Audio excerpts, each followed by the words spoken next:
Okay, well, good morning, everyone. It is 9:30, so this Newham local planning examination hearing session is open. I'm William Fieldhouse, the inspector appointed by the Secretary of State to examine the plan. Can you hear me okay at the back? Yeah, okay, thanks. So a reminder, please, for everyone to switch the mobile phones and laptops to silent. There are no fire alarm tests planned for today, so if the alarm does go off, we will need to evacuate the building. Out of this room through the doors that we came in, out to the left, back out through the main entrance, along the front of the building, and then congregate in the rain opposite the DLR station. Charlotte, Programme Officer, is around today, so if you need any help, have a word with her in the first instance. So today was on the original programme. Was going to be the last programme today of hearing sessions, but we are returning for at least one matter. In the week after next, Tuesday the 17th. I'll say a bit more about that later today. But anyway, today, hopefully you've seen the agenda. We've got a number of items. First one is going back to look at allocation N17 SA1 Beckton Riverside and the policy HS2 Part 2 related to the same site and area. They're matters that arose following further earlier discussions of matter 4 and the town centre discussion. Then we've got matter 14, transport, which I've just got one thing. I'm just going to change the agenda order because I think Unite have to go at some point this morning. So we'll deal with your concern about policy T3 on the first of the transport matters. So it's a specific thing which won't take a great deal of time. So apologies to London City Airport, but we'll move on to the airport. The other three transport policies, I have very little to talk about, so I don't think that'll take very long. And then we'll come on to BFN4 about developer contributions and infrastructure delivery. And then we've got another series of issues, and they come on to 16, but they're some discrete things that are picking up on issues that we talked about earlier in the hearing sessions, and I'll come back to. I have got the agenda item about general conformity with the London plan, but I don't think we're going to have much to talk about that today because that's something that we will return to after we've had the further hearing session about the affordable housing requirements in the plan. Okay, so a reminder that the purpose of the examination is to help me decide if the plan that was submitted on the 8th of July 2025 is legally compliant and sound, and if not, how it could be modified to ensure that it is. So we'll start each agenda item usually with some questions I'll have to the council, and then I'll hear responses and comments from the people. So if you wish to do the just put your name plate vertically on end, and I'll bring you in at the appropriate time. The microphones, it's helpful if people could use the microphones. I know it's a bit tedious having to pass them round, but I think try and do that and try and make sure that everyone in the room can hear you clearly, and also that this hearing session is being broadcast on YouTube and Zoom, so it does have that as well. You'll be aware that I published a note at the end of each of the first 3 weeks of hearing sessions, setting out some action points, as I call them. They're the things that I've picked up on sort of straight away that I think that needed to be addressed. So they have been addressed by the council and others as we've gone through the various hearing sessions, and we've had a chance to discuss each of those as we've moved on. So we've got some, as I said, we've got some of those that are outstanding we're going to talk about today, and we'll do a note after today about the action points from this week, and do an agenda for the subsequent hearing sessions on Tuesday the 17th, possibly Wednesday the 18th. It depends what I'm having to think about what the agenda is, how much time we might need. So I hope that's clear. Main modifications, there are draft or potential modifications to the plan that the council has proposed in response to various questions at different times and action points. So the latest schedule is ED20, I think, yeah. So if you click on that in the examination library, that will take you to the draft modifications. The order of things does seem a little bit mixed up as far as I can tell, but maybe it's just me. So I may just need to clarify which page we're talking about when I find something. Fine, yeah. Okay. Well, I mean, we'll come back to that. It's not a big deal, but it may, if we're talking about a particular modification and I can't find it or someone else can't find it, we might just need to point it in the right direction. Okay, I'll check to see if anyone's got any procedural queries or anything in a minute, but before we do that, can we just go around the table and let people introduce themselves, please? Starting with the council. Okay. Yeah, sure. Hi, I'm Lily Mahoney, planner at London Borough of Newham. Antonia Mariano, Principal Planner at Newham. Natalie Edmund, Interim Planning Policy Manager at Newham. Anthony Lee, Power Real Estate. Jennifer Bishop, Assistant Director of Development Delivery. Ella Rhodes, Matt Rowe, from planning on behalf of United Students. Julian Stevenson, Environment Altogether, on behalf of Ben Kelly, Aberdeen Investments, Rebecca Burnham's Planning Director for Quad, here on behalf of St William Homes. Stephen Allen, Head of Planning, London City Airport. Okay, well, hello and welcome all. So before I move on to first item on the agenda, which is N17 and the allocation of Exeter Riverside, any queries, procedural points that anybody wishes to raise before we do? No, okay. Right, so we're going back to policy N17 and N17 SA1. We'll also talk about HS reports too. So obviously we had an initial discussion about this in week 1, I think it was, wasn't it? Then we also talked about the policy to a certain extent under the town centre session. So there was an action point, and the council responded with a statement of common ground on Friday, E22. So that's the document we've got now. TfL aren't here. They email, I think you emailed, or anyway, they basically said they'd agreed it in principle, but it wasn't formally signed off. But as far as you're aware, Yeah. they've got no outstanding concerns. Not that we're aware of. No, and the fact that they're not here probably suggests that's the case. Okay. In terms of the key bit of infrastructure, the DLR documents like railway extension, the statement of common ground gives an update on that, which basically says that the TfL, GLA and government have progressed development work on the extension, including public consultation and the early business case preparation.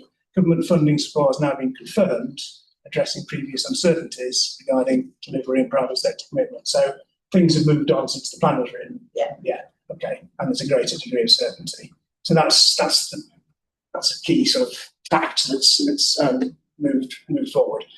Okay, so that's part of the context. In terms of the modifications that have been put forward in this statement of common ground, we'll come to look at the ones in due course, but they are to the N17 vision, policy N17 related to the neighbourhood, the N17 SA1 factual box information, policy N17 SA1 itself, the indicative diagram that goes with that policy, and policy HS1 part 2, which is the sort of process of managing the development of the new town centre. Okay, so all of those things have got modifications, right? And in terms of agreements and areas of outstanding issues, St William have some 3 issues that I'm aware of, and 2 of them we've talked about before, the SINC designation, but we'll deal with that when we come to look at the site map and the policy. The building heights, I don't know if there's anything more you need to say with it, you can say it. And then this is a new one because this is something that's modified. It's about the location and possibly size of the new town centre, which again we'll look at, but that's we can talk about what the concerns are and why. So I'm going to look at those modifications, but before I do, I just want to take a step back and look at what the London plan and what the submitted plan say about what is proposed here. So in terms of, but I'm looking at it in 2 main ways, I think. One about what the characteristics of the new town centre would be, what the ultimate proposal is for, you see what I mean? And linked to that, what the long-term future of the shopping park is intended to be in the plan and what the London plan assumes about that. And then the process by which the transformation takes place, I suppose, which I think is really looking at the modification because things have moved on. the other two things.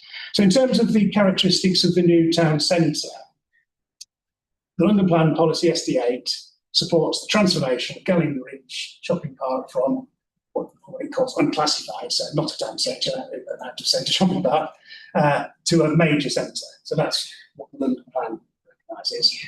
And that's, the London Plan also distinguishes between a district centre and a major centre in a number of ways. The key ones, I think, are the catchment area.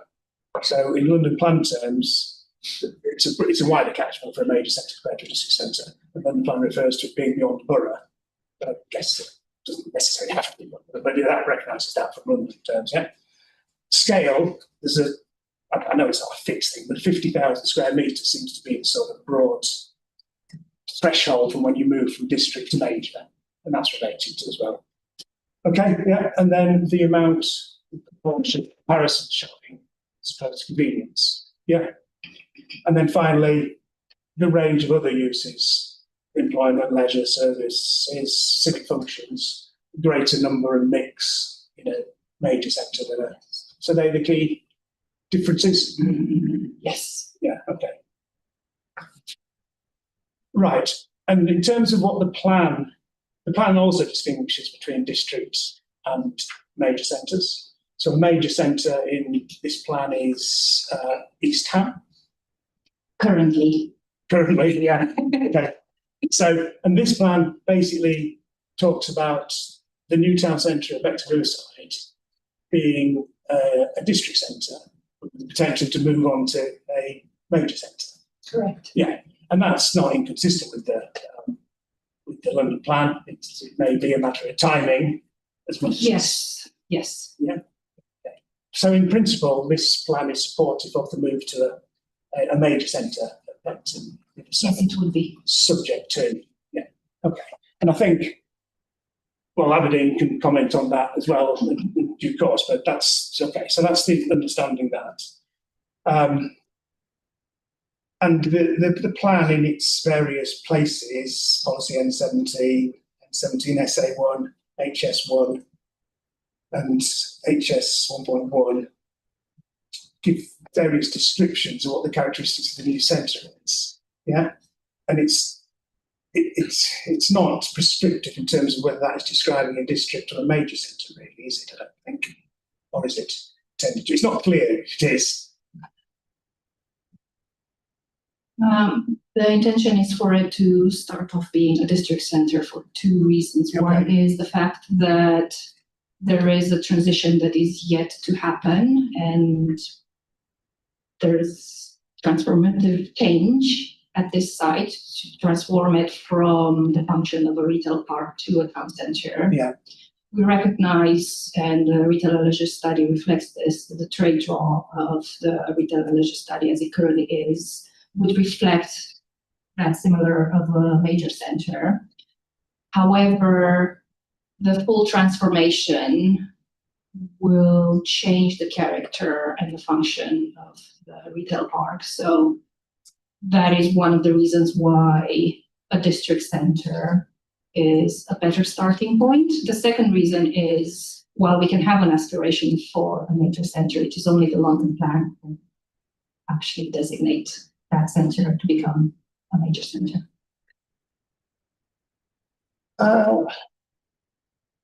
Doesn't it already do well?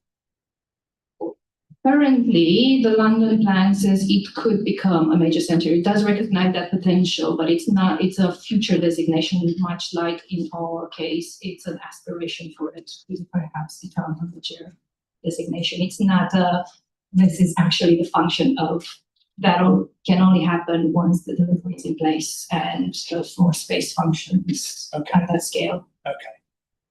Yeah, understood. Well, if Aberdeen have got a different view about any of that, we can. But I mean, we'll come back to that at the end when we've had the discussion, because I suppose to get to a major centre, you'd go through a district centre sort of role and scale anyway. So maybe it's a bit academic, but I don't think, in principle, this plan is supportive of moving ultimately to a major centre.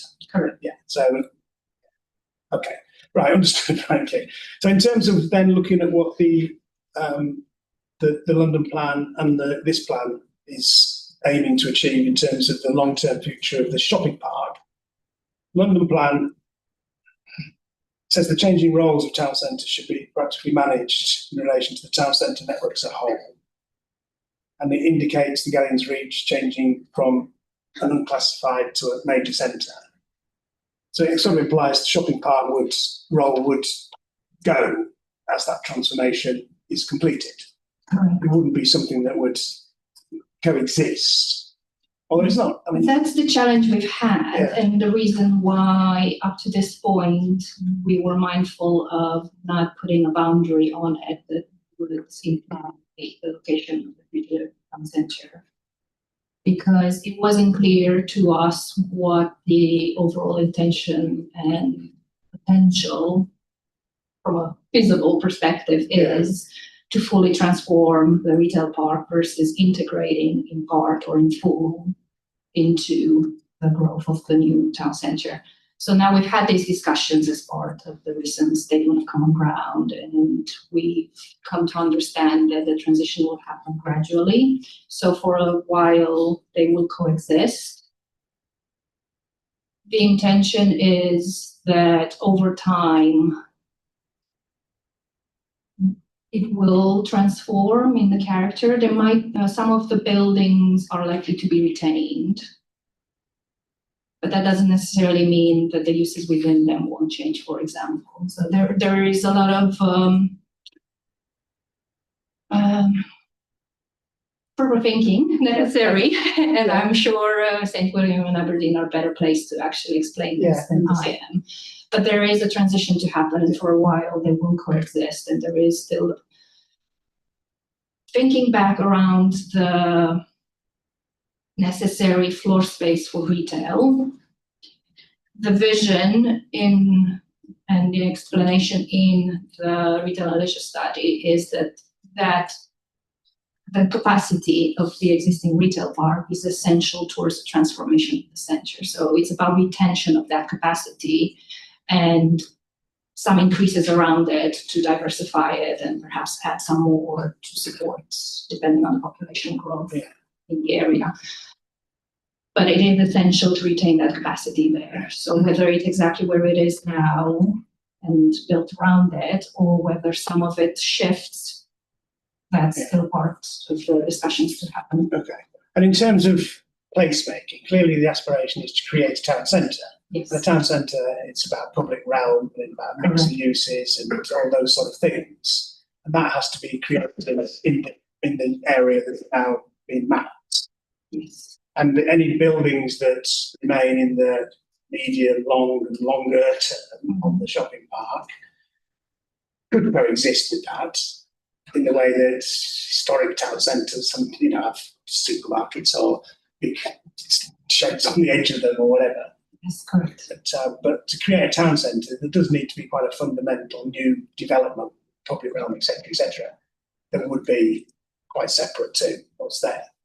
I completely agree, and that's the discussion we've had, and hopefully that comes through as part of the modifications we put in just 1 and 17. And there's obviously different tools that the council's planning authority can use to achieve that aim. This plan needs to be clear about this is what I suppose I keep coming back to. This plan needs to be clear about what it's trying to achieve, how far it can go in setting and mapping out the detailed process of getting there. Because there's other things, master planning, etc., that can be used to go through that process, isn't there? Yes. Yeah. Okay. Right. Thank you. So I think then that brings us on to process, and that's really then. I mean, the key thing in the plan is that the shopping park shouldn't be significantly developed, i.e., increased in size and draw, etc.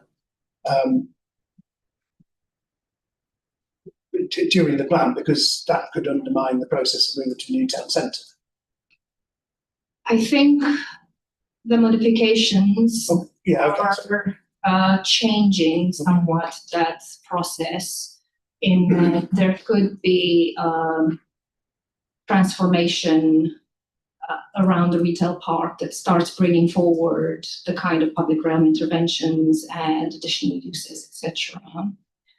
what the policy is seeking to do in the modifications put forward is to ensure that there is a way of also asset managing the existing retail park alongside. It doesn't all have to be just applications that have to do with the future town centre. And in that sense, part C of HS1 part 2 is allowing for that. It's a shift of. Okay, so I'm kind of stop you because I suppose what I wasn't totally. What I was describing is what the submitted plan said. Correct. Yes. It's Okay. clear. So that's the one key thing. It seemed to be saying no significant development at the shopping centre. And secondly, that the transformation, creation of the new town centre, transformation of the shopping park, the reconfiguration, the relocate, whatever, all those things were all dependent on public transport improvement to DLR extension or The progression of the master plan. Alongside. Yes. Okay. So in terms of the key public transports improvement, that's now moved on. There's not a need for it to be an alternative, so that's given a degree of certainty. That also provides greater clarity about where that extension will be, presumably, given the work that's moved on. Yes. Where the new station would Station. be. Yes. Okay. Right. Okay. So that does bring me on to what the process, I suppose, and the modification. So going to look at the boundary first. That's in document that was attached as an appendix to the statement of source. The same document, which is the town centre methodology 8, is now document ED 25. Yes. So that has in it a map, a blue shaded area, which is proposed to be added to the policy plan. Correct. Because it provides a degree of clarity, and which I think is helpful to, it helps to define what you're moving towards and helps what you're trying to achieve, isn't it? Okay, so so you say that takes account of the St William master plan. Yes. I know St William's got an objection to it extending into part of its land ownership. We can talk about that in a minute. It assumes the scale overall of 50,000 square metres with 50% coverage approximately for the rest being public realm and other uses. Well, 50,000 square metres of occupied future town centre uses. So the overall scale from a law perspective, we've done that. 100,000. So that's roughly what that is. Yes, correct. Yeah, okay, fine. And then the statement of common ground, I'm paraphrasing, so correct me if I'm misinterpreting it. It assumes some of the existing retail warehouses will be retained. Yes. And so it allows for that, and the remaining land will be intensified towards this new range of mixtures in the public realm, etc., etc. So in practical terms, these shopping park buildings outside the blue area would be the ones that would be likely to be retained. No, the other way around. The The ones ones that are in the within it. blue area I will see, be okay. retained, Okay. and the other ones are likely to be transformed. Okay, and that floor space will be moved into the new blue area. Yeah, understood. Okay. What and that area then would be available for redevelopment for other uses In the longer term, in yes. the longer term. Yeah. Okay. Understood. Right. Okay. So the changes then to the policies. The main things are it's DLR extension and station alternative. Yes, that's been bottomed out. The phased reconfiguration of the shopping park will be linked to that, and the reduced car parking, population growth, and the master planning process. Yes. Yeah. So the scale and position of the proposed town centre has been clarified, which we just talked about. Retention of some of the retail warehouses is now explicit. Yes. Yeah. And the asset management of the shopping centre, shopping park throughout the process would be facilitated, i.e. the policy would be used to prevent that and cause stagnation or whatever. Yes. Yeah. Correct. Okay. So going back to where we started in terms of the major district distinction, that doesn't need to be made really. The plan needs, you still retain the same approach, i.e. this plan is proposing the creation of a district centre in the plan period, but ultimately that could evolve into a major centre, which is the direction of the London plan. So it's deliberately doesn't need to be any more specific than that. And the scale of it reaches that threshold. Yes. Which again is okay. Right, fine. Okay, well, anything else you want to say? Or I'll open it up to others. So, should we start with Aberdeen investments? Thank you, sir. You got it. Thank you, sir. We made substantial progress over the last 2 weeks, and thanks to the council, that's been possible. The first point, I suppose, is the town centre boundary. Yeah. Town centre boundary does help this process significantly, having that clarity. Talk through the future major centre scale and the actual function of the existing Galleon Street shopping park as well. So I think that is an important move, which is very much welcomed by Aberdeen. We talked also about the four characteristics that we did in your overviews, which we very much agree with. Catchment is now consistent with the evidence base of the retail study. Scale was agreed as well. Comparison versus retail also agreed. And then the other functions is an important plan for actually what the town centre becomes and actually functions effectively. I think where we've made most significant progress, of course, the district centre was previously in isolation. Submitted plan sort of sat in its own way, just surrounded by a very local function. What I think the wording has bridged is the actual difference with going through shopping park as an existing asset, but also serving the wider community, which then leads to a major centre, which other district centres in the borough or new ones may not actually end up doing because it has that slightly different function. So I think your summary is welcome on that. We talked about how the things coexist together. I think that the plan policy deliberately doesn't try to tackle every single moment of detail. Yeah. And I think it will be a challenge going forward, actually, when trigger for dealing with it at Galleon Street Shopping Park as an asset suddenly becomes the new town centre policy, how that one policy triggers and then the other policy triggers will be something we need to work out together, but I think it will probably follow on from the GLL trigger. I think in terms of where this transition, two things coexisting together, the mods are important, really important, because they allow that transition to take place. So what the mods allow us to do is to deal with the point of the retailers potentially moving. Some will, some will not.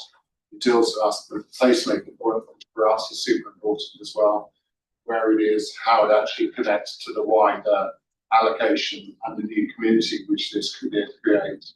And how it actually serves the different functions as well.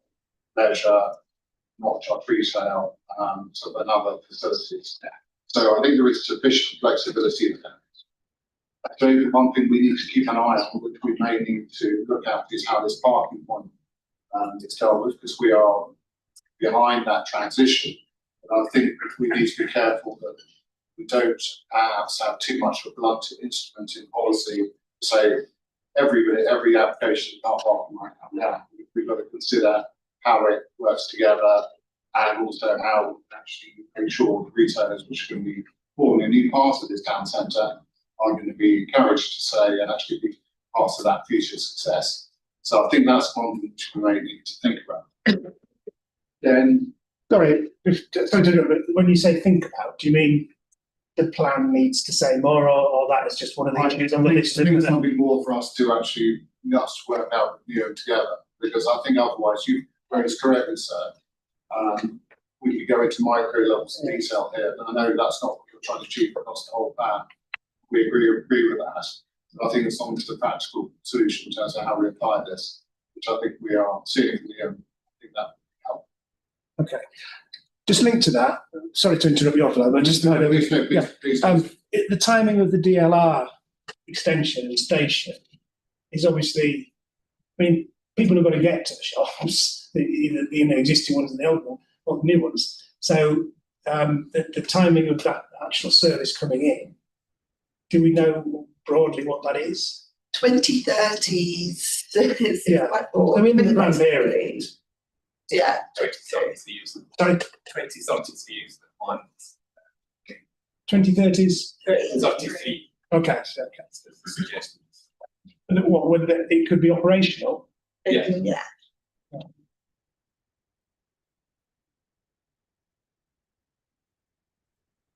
That's the best estimate at the moment. Yeah. That's not referred to in the statement of order. I think they released their construction contract like early this week for tenders. Stuff. Okay, thank you, that's helpful. Sorry, turn to you. It sounds like it's on second. Yeah, so with that in mind, actually, this transition, the new trigger, actually, in the policy to allow us to begin to deliver that town centre to when the DLR lands, everything is more aligned as well. Okay, sorry, yeah, And so there is just one final point, Yeah. so I think two points. Firstly is this coexistence point, where we see it at Aberdeen is that with the new town centre being delivered in the southern part of the site closest to DLR, the town centre boundary, which Newham have come up with, that is so very helpful because it talks to this retail park, which in essence will be functioning as part of the town centre. Well, that part of the retail park sitting alongside the town centre. So having this wider boundary which goes up to the boundary for the sewage works actually makes a huge amount of sense to allow that transition rather than trying to come up with an artificial before connected one. So it's a really important change. And the final point, so is that we are working with St William and obviously Barclay and as well, probably on 2 days ago when we were talking about BFN2 policy. We will share some wording for you once we've tried to look at it. But I think from our perspective, simple thing to do is to make sure the two things sit alongside, as long as the references to phasing are included, which we're suggesting in some modifications. Then it allows this more detailed policy to have the flesh on the bones, and the other one doesn't try to cover every single possibility across the whole of the borough. So I think that's the simplification, maybe BFN2 would actually help two things work together from a policy perspective. Yeah, okay. So that's the piecemeal clause. Yeah, that's big piecemeal versus phasing. Yeah. Correct. Okay. Yes, well, that's on my list of action points for consideration. So yeah, okay. Thank you. That's helpful. So So Matt, would Yeah. it help to ask these questions to would you raise a question about how this will work out together practically? So I just wondered. Yeah, sure. If you want to just comment on on any questions, Brian could perhaps help you. Well, I suppose it's that, just elaborate on this, the council say that the likely outcome from this would be the two large buildings that are in the northern part of the proposed town centre would be retained and the others would ultimately be redeveloped. So do you want to walk through the sort of the thinking behind that? I think it allows alternatives, it allows flexibility to provide a hybrid type of shopping. Most shopping, larger format retailer already exist in the park and extend their uses. So I think the changes that are really helpful from an asset management perspective, given how long it's going to take to transition the park into housing and the shop at the town centre. And the phasing of the delivery also helps as well. So the initial phase would be probably around the station because we have a vacant site, we have car parking there as well. So that will allow that within the town centre to allow that incremental delivery. And given the already critical mass on site with retailers being there already, that helps the town centre sort of take and actually develop a successful town centre.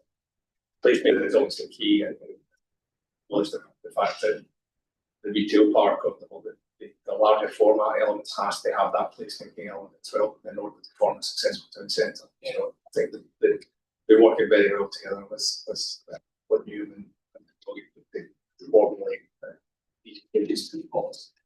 In terms of the retention of the buildings, I know this doesn't prescribe this, but would the council say that what's likely is that the buildings within the blue shaded area would be the ones that would be likely to be retained, and the others would be ultimately redeveloped. Is there anything, I mean, one, the location of the buildings to be retained provides that buffer with the sewage treatment works. I think it's one of the rationale for that. Is there anything about the nature or the occupants of those buildings that are driven, or is it just the geography of it ultimately? It's the geography. Yeah. It's not. I mean, that is probably the most successful part of the retail park as well. Right. Location, one retailers located there, albeit the other side of the retail parks. I mean, the retail park is fully occupied. Yeah. So it's very successful. So that helps in terms of the generation of the town centre as well. So, but I think the location of the sort of town centre boundary that works very well. Location, both from a place making, from a route to the DLR station. Going from the council, the DLR extension station, remind me what's shown in the submitted plan and what isn't, and what is anything proposed to be modified in terms of providing clarifying where the station would be. I think the location of the station is the same, but obviously. Where's it actually shown? It's not. It's on the site. It's on here, yeah. So roughly there, that's Yeah, still right. yeah. And that's in this area, isn't it? Yeah. Yeah. Okay. But the policies map didn't have anything for that station, I don't think, did it? Maybe because it's in the future, but yeah, you can have a look at That's that. the one when I clicked on the layers and I was looking for it, nothing came up. I think maybe it's in the future. I don't know if they're the same kind of, but yeah, we can check that. But I mean, I'm not saying it has to be, but if it's clear from the words that this town centre would include or be adjacent to or whatever, it's flexible, that would provide clarity along with the diagram. So I mean, that's agreed. That's where the station would be. Yeah, I believe you want to. Yeah, I think we talked in the earlier sessions about the policies map. It might be worth just revisiting that. So we talked about the purple dot. Yes. And there might be an opportunity then to also that's marked down where the DLR station might be, just to help other people in the future understand what's going on where, rather than us having the benefit to do that too. Or if the policies map, because it's not diagrammatic, it's on survey based, if that is too specific, I suppose, if the plan's very clear that the station would be, I don't know if it's in this blue area or adjacent to this blue area. If it helps, in the latest methodology paper, I appreciate you might not have printed that, in the appendix, page 41, there's a mapping from TfL that might be required in the geography. But is it specified in the modified wording? I've read it, no, it says that. Anyway, maybe I'll just. It might be worth actually just having the alignment, so alignment corridors then, where, yes. Yeah. But we take that way, so. I'll just make a note of that. Thank you.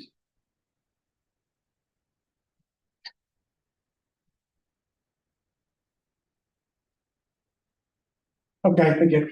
Right, St William. Do you want to pass the microphone? Thanks.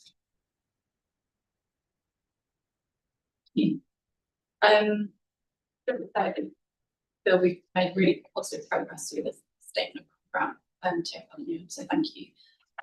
It's been a fruitful process, and I think the key amendments to the wording, which you've already picked up on, is the clarity around the transport provision, the accommodation or acknowledgement that this will come forward in phases, and as Julian said, that towards the policy BFN2. So we feel that phasing language in N17 really needs to be mirrored in policy BFN2 as well. Yeah.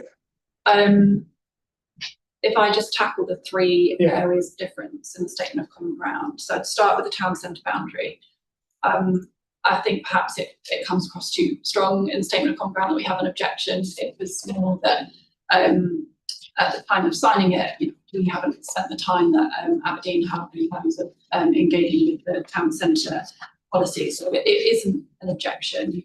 Obviously, St William don't own most of the land where the existing assets are and where we're talking about. And I guess we've spent less time focusing on that area. So we understand that a lot of work has been done and that there's need for clarity with the town centre boundary. I think from our perspective, as ever, we want flexibility. Yes. And I think that flexibility is there. The maps that support the site allocation, we talk about being indicative. You've got paragraph 4.3 that's been incorporated into the site allocation. It's about layouts and things being looked at flexibly. And the town centre methodology paper also makes clear that the town centre boundary is. And that is simply because we just haven't spent the time master planning, getting into the detail, getting the relevant evidence to work out how our northern parcel of land, our phase 2, might come forward, which is why we want to sort of reserve. I suppose we're just trying to reserve our position a little bit. But as I say, I think it probably is already covered in multiple ways. So it's not an objection, not trying to undermine the work that's been done, just trying to sort of flag from our perspective, we don't have these existing assets and we've got some work to do to understand how we bring forward future phases of development in the northern part of the Betterment side. Okay, just a quick, you provided an ownership plan in your statement or your Reg 19 record, so that shows you phase 1, that's got permission. Yeah. You've got the orange area, which is your land ownership to the north of that.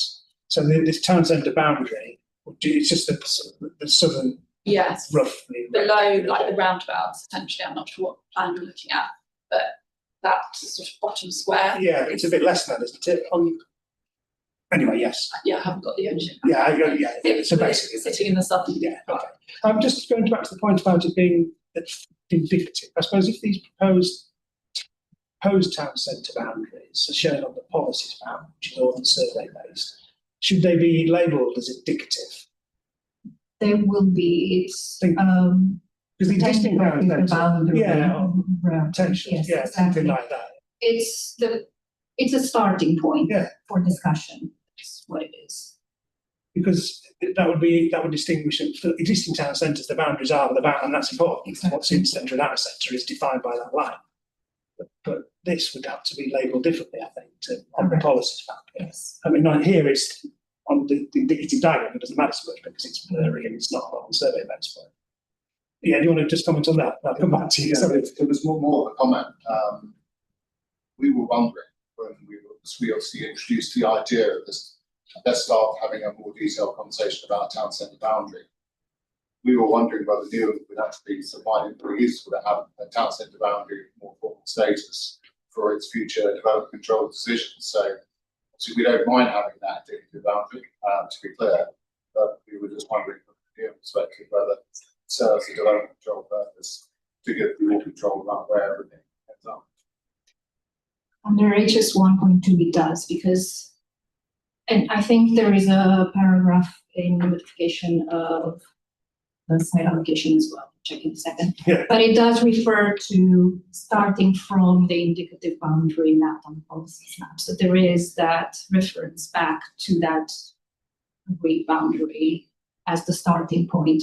And then it talks about potentially amending that through master planning processes, because obviously we're very early in this process. We don't know what the market will be like at the time that these further applications will come forward with. So as in HS1, HS2 as well, there's lots of work still to be done in impact testing, figuring out the relationship with the residential growth in the area, and marketing strategy to figure out what potential occupiers might be looking for, and etc. So there's a lot of be done to figure out what the final boundary and what the final capacity of the center might be. And this is just a reasonable starting point that we've agreed on. I think the modified wording I'm reading in N17 SA1 says a new town centre focused on the area mapped on the policies map. Yes. Yeah, okay, leave it. I don't think there's a disagreement. I think he's just getting the words just right, so that the relationship between the indicative diagram, what's shown on the policy map, and the policy wording is all consistent and suitably clear. But flexible. Right, sorry. So William, Yes, the two other points that we flagged, which we spoke about, so building heights, I don't think we need to talk about again. And then we discussed at some length yesterday the sink designation. That's the other area of difference, which we don't need to repeat everything I said yesterday, but there's a tension there, we feel, between the allocation of the site and the designation of the site as the sink. But otherwise, really positive progress. and you provided, I think you provided a map showing the sink and the relationship with the master plan. It's across the whole of the site, essentially where we have built form that's received resolution to grant. So it's it will be challenging, and we have to fit the site and remediate it on existing values. So our biodiversity will not be met on site in full either. It's quite an expensive sink designation. Okay, well, it's the same process point, I think. It's so we've got that. Okay, thank you. Right, so anything else anybody wishes to say in terms of, and thank you for the reaching agreement and coming up with specific wording, which makes my life easier. But, it's your plan ultimately. So anyway, anything else you want to say before we haven't talked about the HS1 change, but I mean, you've worked together to ensure consistency. I mean, I will read it through again, and if there's anything I think just query or pick up on that I haven't mentioned today, I'll do so. But I think it's very helpful, and we seem to be broadly there. Okay, so we will move on. I think maybe what we'll just do, just have 5 minutes. If you may want to leave, you don't have to leave. It's up to you, and then we'll move on to the purpose-built student accommodation, and then on to the airport. So just 5 minute adjournment. So back at 20 past on.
So we'll move on to policy T3 now, which is transport behaviour change. I asked some questions about this policy, which the council responded to. I don't really have many follow-up questions other than to look at the issue raised by Unite, and specifically what the policy says about cycle storage. And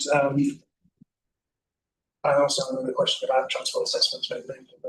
So can we look at what the policy says for cycle provision in purpose-built student accommodation?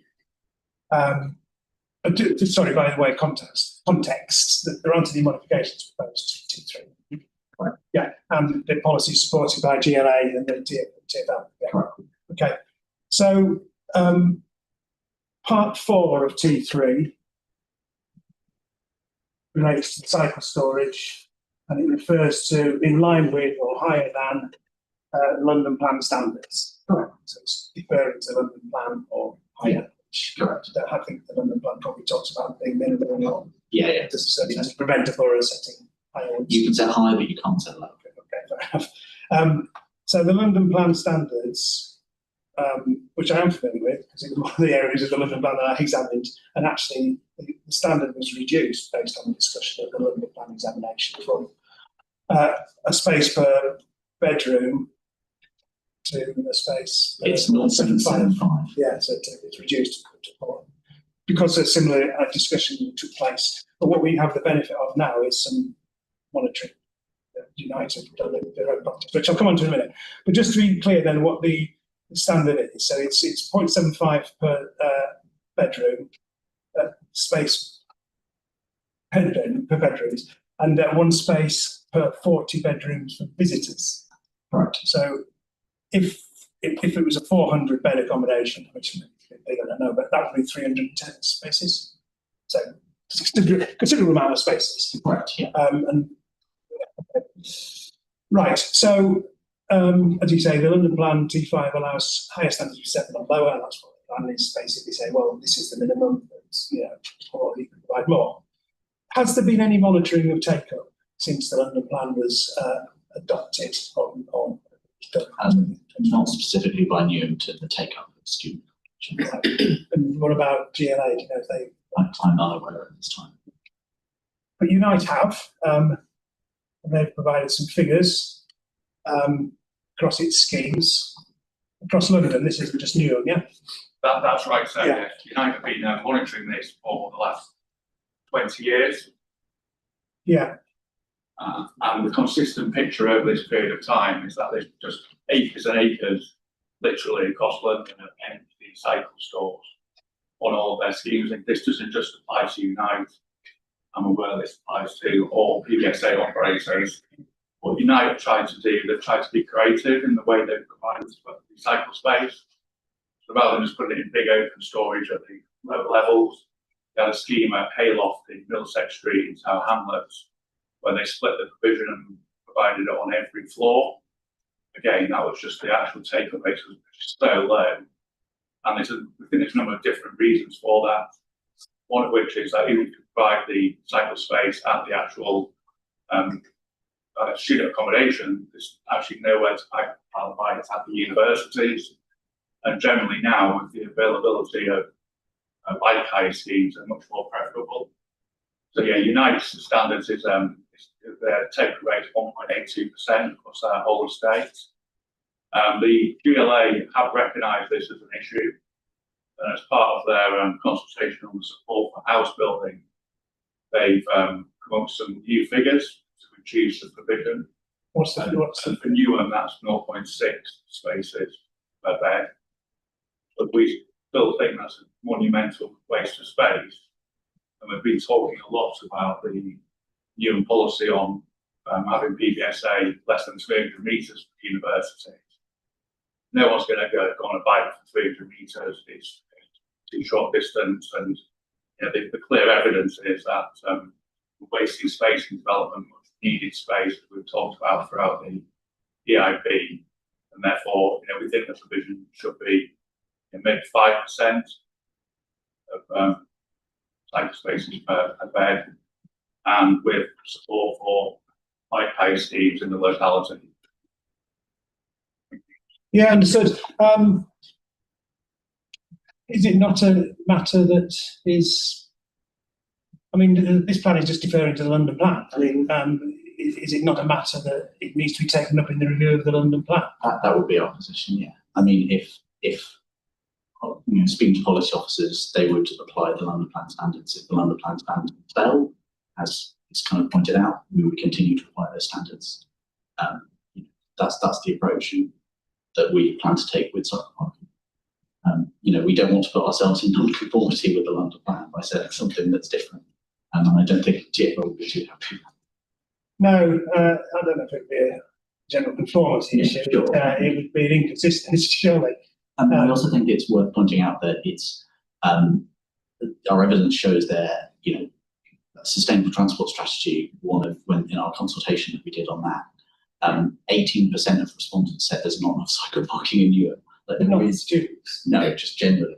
But there is demand. I appreciate the point about specifically, but also cycle parking is not just cycling to the university specifically. It can also be for leisure, into the city, to go visit friends, to go shopping.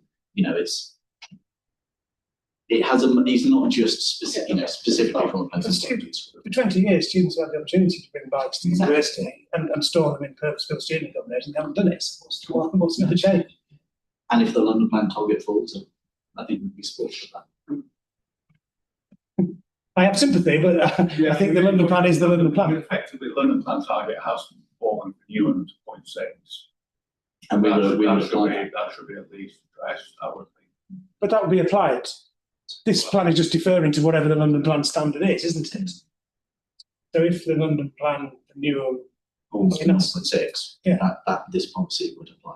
That's the draft. That's the draft approach to boosting housing delivery thing. Isn't it? The London plan guidance. Sorry, it's called. It's in that part of that. Whether or not it replaces the London plan is to be seen.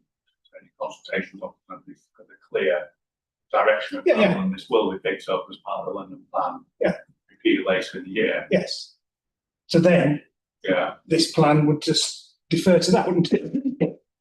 Yeah, it's just that we're still providing schemes in Newham with acres of understood.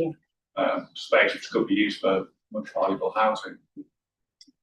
I got the point, and I can see the stark evidence that you provided, so I fully appreciate it. Specifically, you proposed some modifications to provide flexibility about those standards on that, and then there's also some detailed concerns about the requirements for the relating to larger cargo bikes. Yeah. That's right. Well, they require to provide those schemes at a very low level when we're providing one space in schemes, but again, they'll take up a lot of space, and there's no identified demand for them. And so this is the reference. 5% wouldn't get that. Right here, that's excessive. Yeah. Where's that 5% come from? The sustainable transport strategy. But relating to purpose-built student accommodation. Just generally. Yeah. So if you're able to provide 300 spaces in a 400-bed scheme and only a fraction of them are going to be used, what's 5% of 300? It's a number. So again, it takes up more space, doesn't it? So it's not evidence for purpose-built student accommodation. Not specifically. I think looking at Unite's draft modifications, which removes the bracket, including cycle parking in line with or higher than plan standards, we would continue to apply the plan standards. That we follow the London plan. So removing that, we would always defer to the London plan for cycle parking, regardless of what the policy says. Okay. But the 5% for these large bikes of the type standard. Yeah, I mean there isn't specific evidence for it for student accommodation. I think that's what. Okay, I'll look at that. And then finally, you want this part 5 flexibility. Just to elaborate what that is. Unite. Yeah, this is around the cycle hire scheme. We do think it's a good idea in principle. But obviously, in some circumstances, there's already a lot of cycle hire bike schemes around Stratford in particular, and we don't get always the need for every scheme to make a contribution, so it should be assessed on a case by case basis. Is it very with just with section with policy? T3 Yeah. Make provision for the safe and convenient charging of e-bikes and mobility scooters. That's not in relation to cycle. Oh, sorry. Okay. Sorry, just to clarify. Yeah, well, this thing about e-bikes providing extreme schemes with a fire risk around that, with absolute, they're actually encased in a special fire retardant room, which is quite an earnest provision. And again, there's very limited take up for e-bike. This was modified between regulation 18 and 19 following advice from the London Bike Brigade to loosen this to specifically not, we had previously in part 4 that we should be providing e-bike charging, and obviously that fire risk is very important and things like that. Yeah. Making provision could be as simple as somewhere to park an e-bike. You take the battery upstairs to plug it in. It's not specifically saying you should build a specific fire retardant room or anything like that. The implementation text, which is on page 333. Sets out that applicants should liaise with building control and the London Fire Brigade to understand the current recommendations, because we do appreciate that this is changing kind of over time, what's appropriate or not appropriate for e-bikes and scooters. Right, good. Anything else you want to say? No. Okay, thank you. On anything else? Whilst you... No. Right, okay, thank you. In terms of the transport assessments,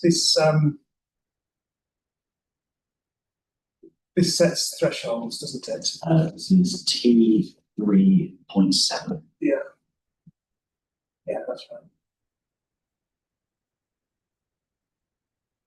I mean, obviously the NDPF requires a transport statement or a transport assessment based on significant amounts of transport movement. Right. And then it sets out some criteria for when a TA may be needed. So basically, you've applied those criteria to the circumstances of Newham and those in the sustainable transport strategy. Correct. And these thresholds follow the local plan 2018, which was based on TfL's 2007 guidance, which TfL do appreciate is out of date. And we have basically brought those forward because they work well. TfL is happy with that approach. TfL, the council is aware that TfL intends to update the thresholds in future and will review the thresholds accordingly. But we consider that these thresholds have worked well in the past. We've updated them following use class changes. And so if TfL guidance was updated, we would consider these, as has happened previously. Obviously, the existing local plan refers to use classes that no longer in. Yeah. So No, but you would, if the TfL guidance changed these thresholds, we would consider that, yes. that these would be expected. Okay. Right. Anything else on T3 that anybody wishes to say? No. Okay. Thank you. Right. Which brings me on to T5 and the airport.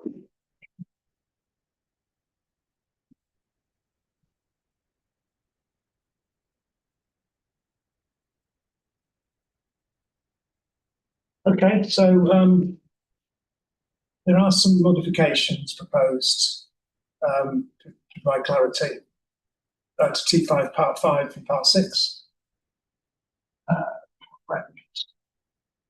And an implementation text just to specify the neighbourhoods where airport safeguarding applies. Correct. And then the word risk. Yeah, but that's a minor. And the safeguarding areas are designated on the policies map. So anyway, so I know that I've read your representations and I've read the topic paper, so I'm aware of the background to the city airport and the history and the evolution of the airport, and also the changing physical context since the airport was first established in the 1980s.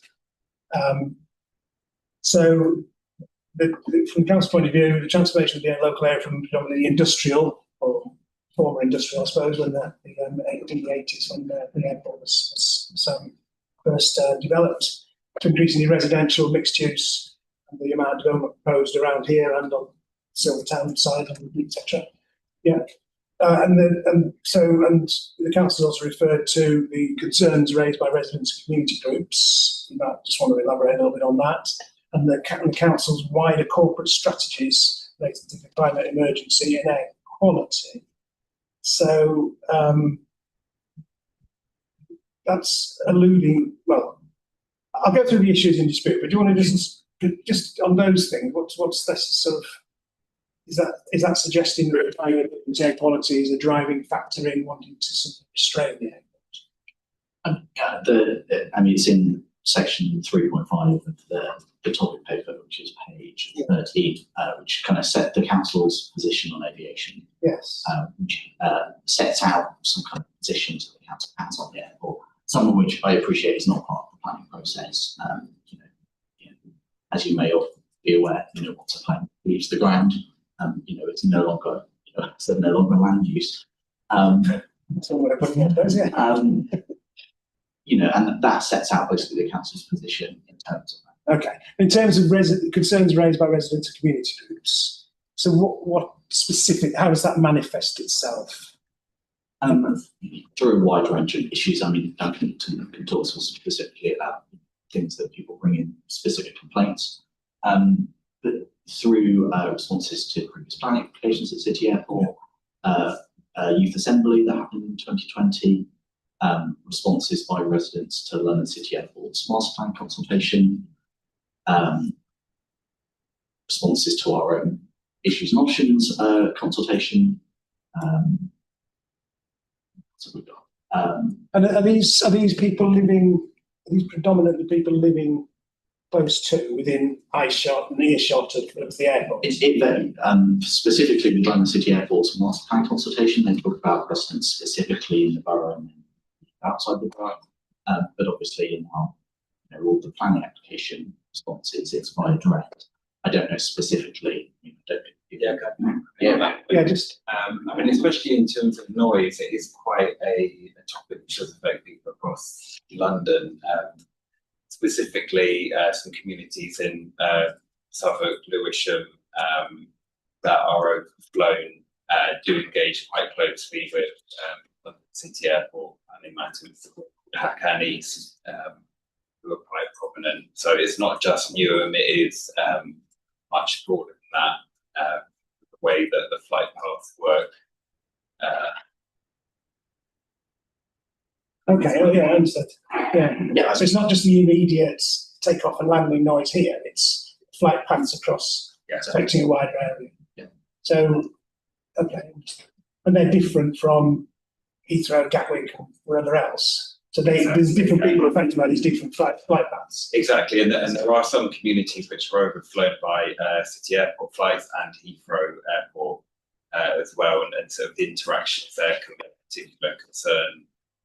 If you have some instances where you might have arrivals from Heathrow and City Airport stacked on top of one another, for example.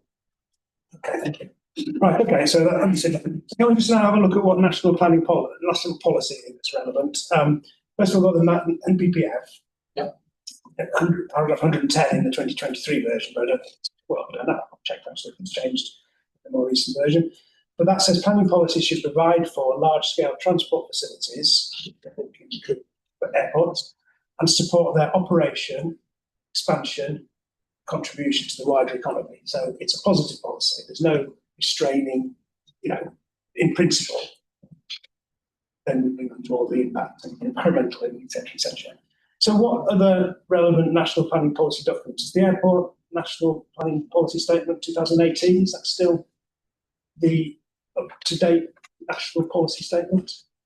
I think in our topic paper we go through. Yeah, in section 3.4 of the topic paper, we set out the specific planning policy points as opposed to the national, the separate points for kind of aviation. So Okay, well, I can look back at those, and if you want to comment on that, it's the can you? aviation policy statement 2013, the airport's national policy statement June 2018. Yeah. Beyond the Horizon, the Future of UK Aviation 2018. Like, there's multiple kind of national policy documents for aviation that obviously we have to give due consideration to. It is not specifically a planning policy document. But the airport national policy statement is coming. Yeah, we have to give due consideration to it. But the NPPF, so I suppose the bottom line then, the NPPF, that sentence that I've just, is the key one in principle. Okay, so, right, in terms of London plan, there's a policy T8, which I would refer to various extracts. So one, part A, the Mayor supports the role of the airport serving London in enhancing the city's spatial growth, particularly opportunity areas. So that's here. Yeah. And then part B, any airport expansion scheme to be appropriately assessed. Yeah. Part E, development proposals lead to changes in airport operations or traffic movements must take full account of environmental impacts, the views of affected communities.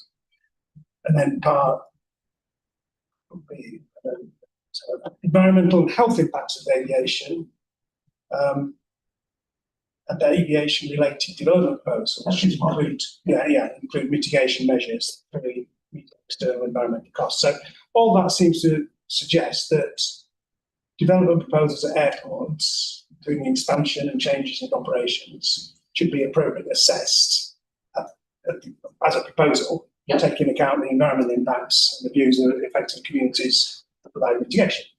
Right. And that's when we look at your policy T5 part 2, that reflects that. Yeah, mitigate. Yeah, assess and mitigate, see if you've got any concern about that policy, in due course. And then we come on to the implementation text, T5.2, first parts of that, again, consistent with London Plan and T5, policy T5 part 2.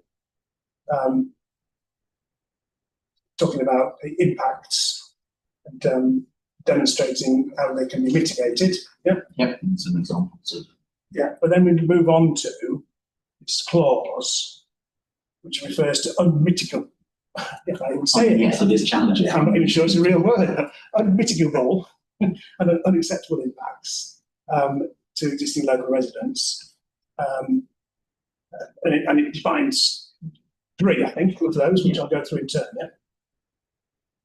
Okay. So you say that this, referring back to the consented activities development of the City Airport Development Programme 2016, that's the reference point. Yeah, Yeah. that's the current planning permission, Yeah. and then there is a as yet unimplemented section 73,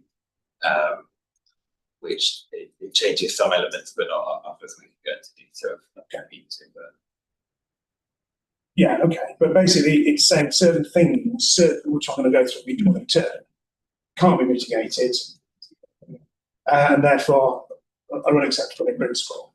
Yeah, correct. Okay. But that approach is different from assessing each proposal as it comes in line with the London Plan. So the London Plan, mitigation measures that fully meet their external environmental costs, we would consider that these 3 points could not fully meet their external. That's the point, isn't it? We'll go through them, but you are assuming that without having a specific proposal to fully detailed assess and look at mitigation. Which is we're following the previous appeal decisions. But each time there's been a planning application, an appeal or whatever, and a decision, there's been a thorough assessment of that particular proposal and potential mitigation, and things have progressed on as the years go by. So what is now?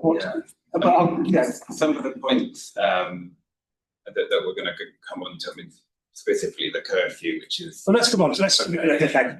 I've said the principle. Let's go through them, and then we can look at what actually these things and why the line now is drawn. Absolutely. Yeah. So first of all, the first one is defined as development proposals that reduce the extent, so these are the currently defined respite periods, yeah? Or introduce night flights. Yes. That's the same thing, the way it's not. Yeah, we've got some sort of detailed points around night flights, but there is kind of an overlap as to, yeah. So at the moment, the hours of operation are controlled. The respite period in the weekend. Yeah. And then there's night time is from whatever time in the evening to whatever time in the morning. Yes. Yeah.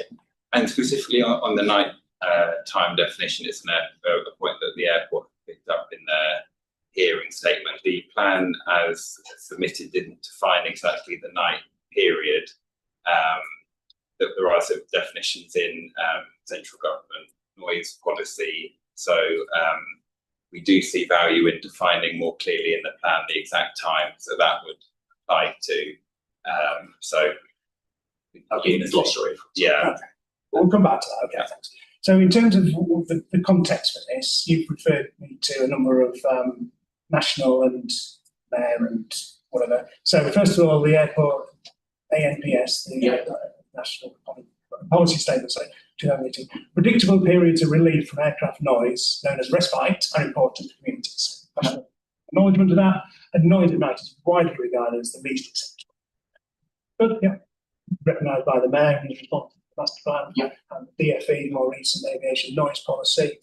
Inspector's report from 2024, concluding that well, this is context dependent, isn't it? This is in the context of a particular thing. Yes, exactly. So it's weighing off the benefits of one against another. Exactly. But it recognises that the curfew period, whatever, is important. Yeah. I guess the other one is the 2016 appeal decision. The inspector says, at present, and partly due to its sensitive location and densely populated area, the airport does not operate at night. Set in that context. Okay. Right. Okay, so I'll go through them and then you can come back and respond to them. It's see what you want to. So the next one is about helicopter use or drones. Yeah? Correct. So London Plan T8, Part I, new heliports should be refused for emergency services. And then the reason justification text refers to noise impacts from helicopters to be considered, concerns about air quality, blah, blah, blah. Steps should be taken to reduce helicopters overflying them. So that's a sort of London-wide approach to. So what you would say is, well, I don't know, if the airport was used for helicopters, would that represent a new heliport? It would. There is an existing planning condition that specifically disallows helicopters, other sort of tilt rotor, vertical takeoff. Yeah. So I think we would consider that if you came in to vary that condition to allow a helicopter or a tilt rotor, then that would be essentially a new heliport that would turn from an airport to a. So you're saying then that this restriction on use for helicopters is consistent with the London plan? Yeah. Yes. Okay. Alternatively, you don't need this restriction because you can rely on the London plan policy. Yeah, so I think it's helicopters has sort of specific, I suppose, noise operational issues. They're quite different from airports, so it is worthwhile having that in the local plan to have a clear local policy, I suppose, rather than a London one. And it reflects what the airport has historically been used for and not been used for. I mean, as I understand it, the airport has never had helicopter operation outside of emergency. Outside of emergency credit. It's acknowledged by the Okay. And what about drones then? This is a new thing. This is running around at the London Plan, I think. So use by drones. I mean, the topic paper kind of sets out that this kind of technology is at a very, very early stage of development, and that we're unaware of the kind of what's characteristics and consequences of these. There's no clear evidence to demonstrate they are quieter than helicopters or noisier than helicopters, for example. What's the issue? I mean, what's the possible use of an airport for drones? Is this to do with? There is not like lifting, potentially. Yeah, I mean, there are sort of heavier lift type drones being developed. Great. I think the supporting text of the plan does note that this is about commercial size drones, because at a point that the airport has made is that the policy might unwittingly restrict maintenance or sort of surveillance, but because sporting text talks about commercial size trains, it's really the larger one talking about. Okay, but that that would be something that would. Drones are they covered by that clause? That you said in some. Are they restricted by? That's a good question. If they were a tilt rotor or a vertical takeoff drone, I suppose they would be covered. But if it was a fixed wing drone, then that's Not vertical takeoff or landing aircraft, including helicopters, tilt rotor or gyrocopter. You could ask what falls under that particular condition. Right. Okay. We'll move on from that one then. Then the last one is about freight use, and it refers to couldn't be mitigated if development would encourage greater use of the airport by freight planes. That presumably is Specific. Yeah, specific. Or increases the number of goods vehicle trips. So this is dedicated freight planes. Yeah. Yeah. Or I suppose planes being used for freight. Substantial. Our position is basically London City Airport is a passenger airport. Freight does get transported in the hulls of these aircraft. That's not a point we have to dispute. The data shows that the amounts that have been transported in recent years are very low compared to an airport like Heathrow. But the consequences of having freight, we are very close to London, just in time. We've talked about industry and how important that is. We would be concerned that a substantial increase in freight activity would lead to, our congested road network. We do not want a substantial increase in kind of goods vehicle trips to these roads. And would the use of the current number of flights by freight need planning permission? There isn't a specific condition that restricts freight, but the existing operational setup, as I understand it, would probably need to be changed if you're going to do a lot of freight. I mean, you compare it to an airport like East Midlands, which is one of the big freight hubs. I mean, that has a completely different setup in terms of the night flights and a lot of space for freight operators. So you mean there would be development associated to facilitate this? Yeah. So, but the data, it's 5.251 Tommy paper that it gets 2 tons on average between 2018 and 2024, compared to an average of 1.4 million at Heathrow over the same period. Like we appreciate right now, it's a very, very small quantity of freight. So, okay. So again, you think that couldn't be mitigated because of a substantial increase could lead to, goods vehicle trips, our limited road network, things like that, rather than the passenger focused. Well, the wording doesn't talk about substantial.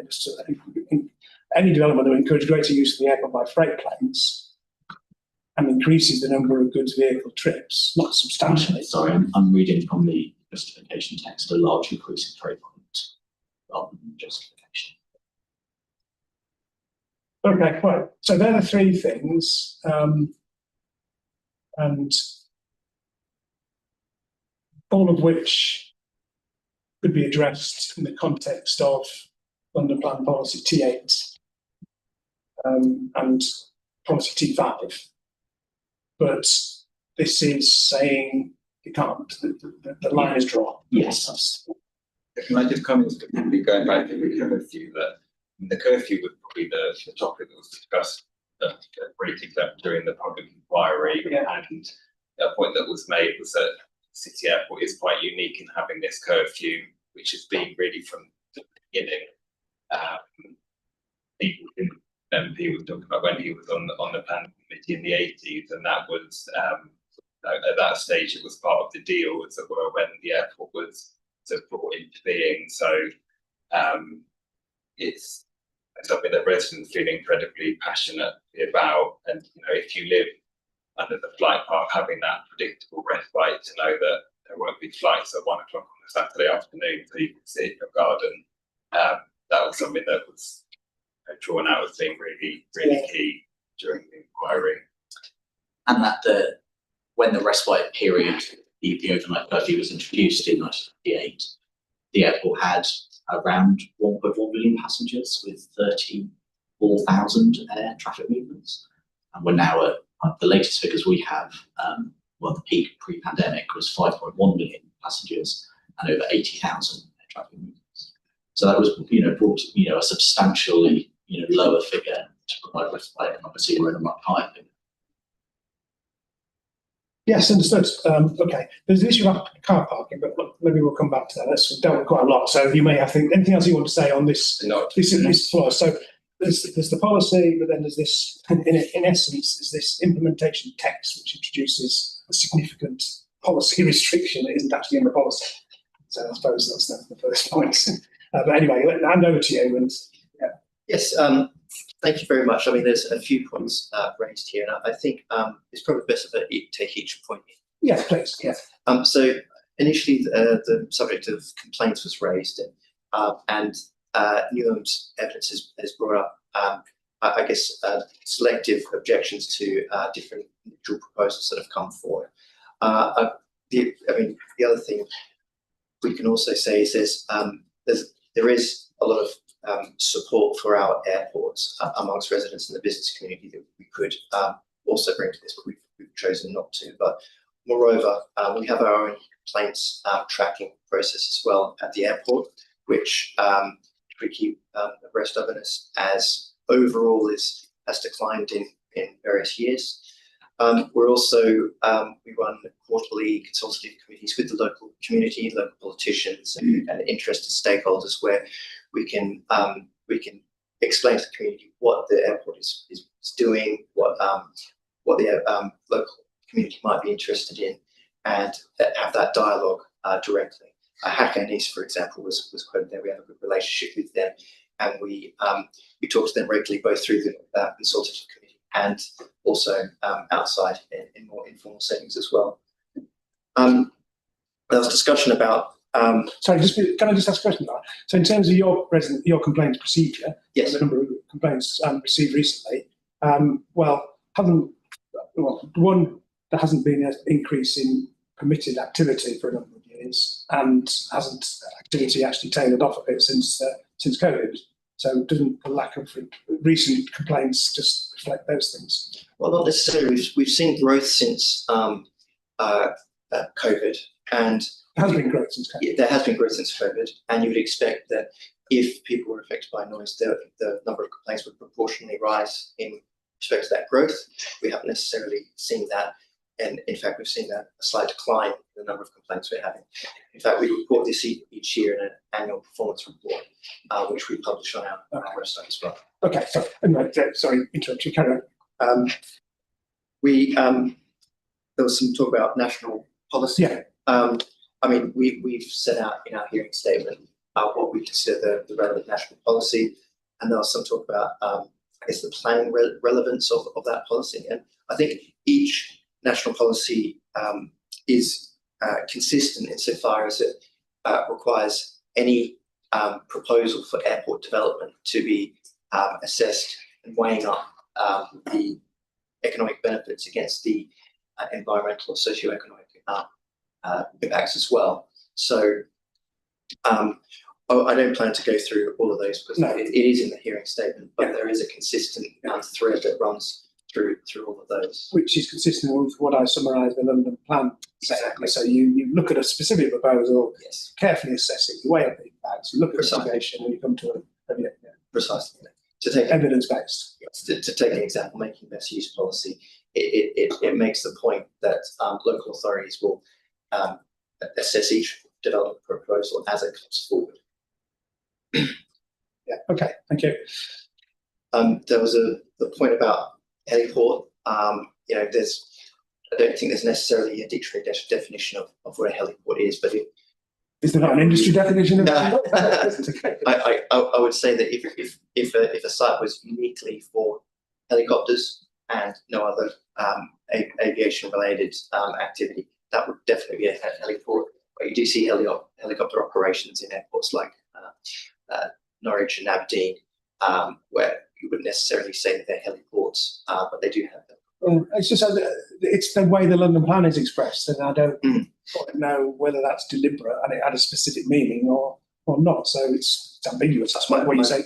My recollection of that examination was there was a lot of discussion around Battersea heliport. I know there was Right, yeah. witnesses came on to that. Okay, thank you. Right, so yeah, that's that one. Do you want to say anything about the curfew, the respite, the night flights? It comes back to our hearing statement and our representations to the local plan process. In that we don't see the evidence or the justification for saying that certain operations are unmitigatable or unacceptable in every case and over the entire length of the plan period to 2038. We can't know that at this stage. We don't know what mitigation proposals might be available. We don't know what kind of proposals will come forward. Newham have said today, for example, in terms of vertical takeoff and landing and electric aviation, they don't know if it's going to be quieter or noisy than current operations, but the very fact that we don't know all points to the fact that it requires a proper assessment. I would also point to the recent, in terms of respite, recent decision at Heathrow for the changes to their easterly alternation procedure that deals with effectively the lifting what's called the Cranford Agreement. But that's a very recent example of where respite has been able to be changed, where appropriate mitigation is in place, and that's the second time that has been approved, first through appeal and second through the local planning process. And lastly, there was a point raised on freight. Look, we think again it comes down to the point that if we do have some kind of development at the airport that deals with freight, we would expect to submit a planning application and have it assessed in the usual way, and that includes the impacts on surface access, air quality, and anything else. We don't really see the reason for singling out freight in particular as a concern. We also note that the plan highlights part of our dockside area for local industrial as well. And recently, Newham itself has given consent for a V8 warehouse use on that land. Those were the main points just from the conversation there. Okay, thank you. And the wider context for that is what I referred to as NPPF is supportive of airports, yes, their operation, expansion, and the contribution to the economy. So there's no suggestion that airports are a bad thing that need to be constrained in principle. It's quite the opposite. that's right. Oh yeah, sorry, yeah. So going back specifically to what this plan is objectionable, T5, I don't think you've got an objection to policy. In general, we're supportive Yeah. of policy that deals specifically with the airport. I just think some modest changes to it could make it sound. Yeah. So really, it's just this final paragraph under the implementation text of T5.2 that would need to remove this reference to unmitigable and unacceptable. Yes. That presupposes an assessment hasn't been done and a proposal hasn't been formulated and mitigation hasn't been thought about. Yes, that's right. Yeah, but it could still refer to those issues as being things that need particular consideration. It could. If the council, if the policy wishes to say that there are particular areas of concern that would require careful consideration and assessment, that is in line with adopted policy as far as we're concerned. Yeah, and it just comes back to our core concern is that this is presupposing what the outcome of a might be. And obviously those particular issues, from the council point of view, its feedback from residents, its corporate priorities, whatever, are the ones that are high on its agenda. So legitimate for the plan to recognise that, but it's just this way that leads. Okay, I think I've fully understood. So leave it with me. Anything else you want to say? Yeah, just that Just the point of providing clarity and certainty to residents is one of the things that we heard, which is kind of basically one of the reasons we took this approach. Yeah, understood. It's clear in policy that kind of we would, proposals that we would consider and not consider to be acceptable. Just clear, I'll give you that. Unambiguous. Yes. Okay, thank you. Right, in terms of the other issue is what it says about car parking. I think it's just a sort of a worry about interpretation, I think, isn't it, the issue really, rather than actually what the policy directly says. Do you want us to elaborate on what you think we could possibly say instead? So the issue we take is the approach to reduce car parking, but without proper assessment. Now, our concerns that is if you start to reduce car parking on site, you risk operational issues, to traffic congestion.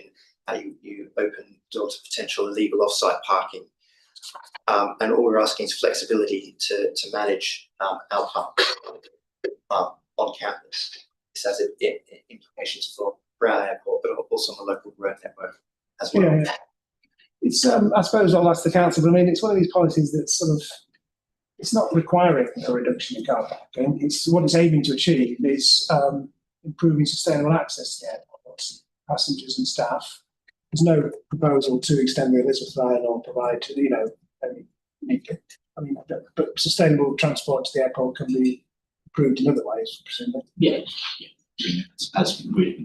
But that's in the airport already working. Yeah, okay. But so when this says when a development comes in, it could include reducing the level of car park. Correct. We appreciate that the airport has an extant plan permission that absent parking. We're not seeking to remove all the parking. It comes back to the kind of the wider issues of making the best use of land. Acres of surface parking is not particularly useful to us when we have high demand for housing and industrial land. And, reducing the amount of parking, it doesn't say to zero, reducing the amount of parking to a level appropriate that maximises other uses, it is throughout the back of what the other policy reference is. But the London planning policy, it requires for airport expansion development proposals the impact of passenger movements to demonstrate how public transport and other surface access networks would accommodate resulting increases in demand alongside forecast background growth. So that's about how you accommodate additional. I don't know if you want to speak to the local chair. In terms of sort of sustainable transport, we do work very closely with the airport to try and maximise public transport usage, and we do recognise the airport has got a very high sustainable transport mode share, particularly with a lot of DLR usage. Just to come in specifically on the potential resident impact of reducing the car parking, there are issues with the unauthorised drop-off sometimes, but not really parking so much if people are parking in the vicinity of the airport, because there is a controlled parking zone over the whole area. They're going to get a ticket. So despite the airport car parking charges being relatively high, we're not seeing people parking and then getting on a flight. We do acknowledge there are current issues that someone might be dropped off where they shouldn't be and then walk into the terminal, and we're trying to manage those issues with the airport. But it's not so much around parking, I would say.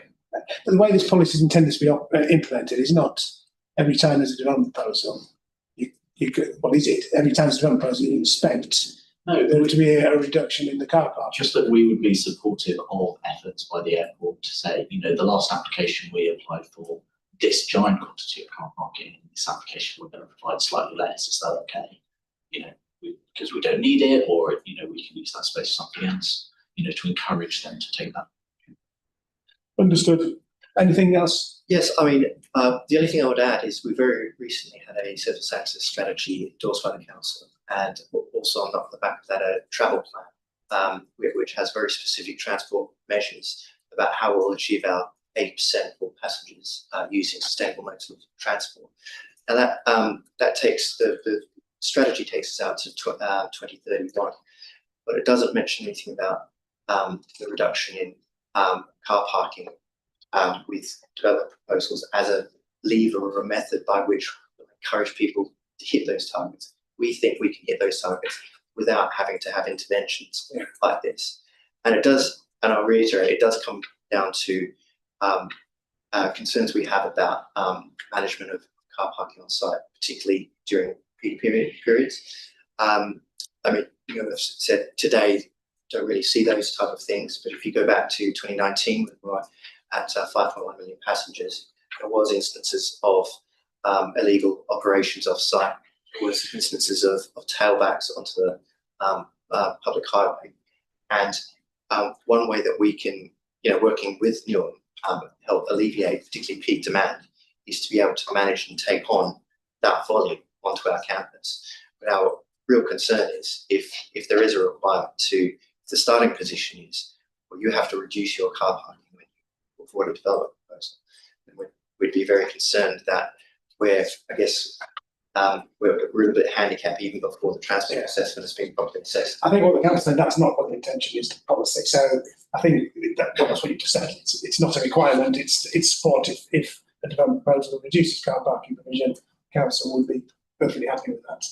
Again, it presumably subject to an assessment, and if it's going to lead to danger on the highway, yeah. Okay, so I'll leave it with me in terms of the wording. I can see the way you're worried it might be interpreted. I can hear what the council says intended, so I don't think there's a big difference between you necessarily. Right. Okay. Anything else on T5?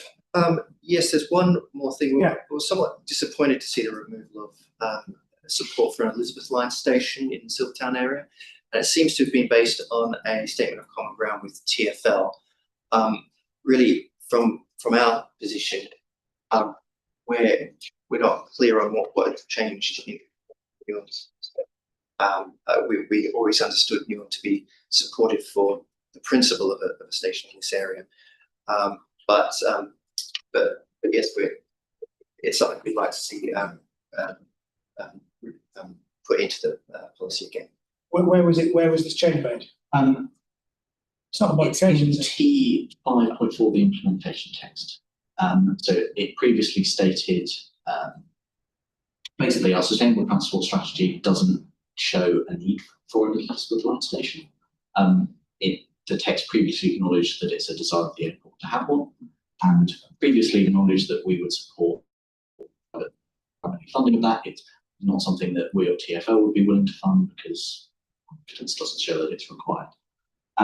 Following the current discussions with TfL, as set out in the statement, which reference, someone could say the reference code, that'd be great. That basically it would lead to increased operating costs for TfL without actually generating further accessibility because the evidence doesn't show that it's required to deliver growth. And basically that it would slow journey times for existing passengers because the journeys would take longer, and therefore they would not be supportive of it, and asked us to remove our support of it. So I suppose that phrase, the council would support a privately funded station to improve access to the airport site. The statement of planning policy, isn't it? Yeah. Not an implementation text, really. So it is a policy, it ought to be justified. What we're saying is you can't justify it and TfL object to it. Correct. So on that basis, okay, understand you would be supportive of it. You're disappointed to see that council support removed, but it does. I mean, from our perspective, the only evidence we've seen is some discussion in a statement of common ground. Whereas historically, you have always publicly said that they'd be supportive of something that was, particularly if it was privately funded. You know, to take an example, I mean, Newham's sustainable transport strategy already talks about pressure on the VLR infrastructure. We've got housing development coming forward through Silvertown and the recent Thames Road consent there as well. So, I mean, obviously a Silvertown station will support our sustainable transport mode targets, but we feel it would, in conjunction with other developers around the area, talked to, it would be a desirable thing to have. Just in reference to our latest planning consent, it does include a section 106 agreement, which commits to 2 million funding per annum towards sustainable transport initiatives. Now, things like feasibility studies around such stations or connectivity or intermodal type studies, those type of things we can see would be something that type of funding could go towards. But the message we're getting from Newham is, well, we're removing that because of a operational costs issue that's come up from TfL without wider analysis of the potential. Okay, I think I understand that. I mean, the way I'd look at it is the other way around, actually, because I think this is a policy statement hidden in the plan's implementation text. That if that is a policy that council wishes to justify, it should be in the policy. Then it ought to be justified. So I think the sustainable transport strategy sets out that we can deliver the growth in housing and industrial land across the borough without the need of a section. Is the mod to remove the whole paragraph or just the Just the however to support A. Right, well, I've understood the point. Let's leave it. Is there anything else on 2.5? Okay, thank you very much. So that was helpful. Thank you. Right, we're going to move on to the other. I think I'll just deal with the other 3 T policies now, because and we can just have a short break and then move on to BFN4, which I know is no, I don't. I mean, T1 strategic transport network. A couple of mods proposed. Was a mod to the policy and a minor mod to the text, supported by TfL and GLA. No mods to T2, again support by the TfL and GLA. Concerns raised by others. Similarly, T4. So no mods and support there from these organisations. I'll ask questions, you responded to them. I will leave it at that. I don't need to go into that anymore. So I will have a little break there. Let's just break till past, shall we? Since we've had so 12 minutes. Come back at 11:30, and we'll look at BFN4, and then move on to the other issues probably before you want me to go up and a couple of things. See what we get. Okay, so we'll resume at 11:30.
Okay, let's resume on LCBFN 4.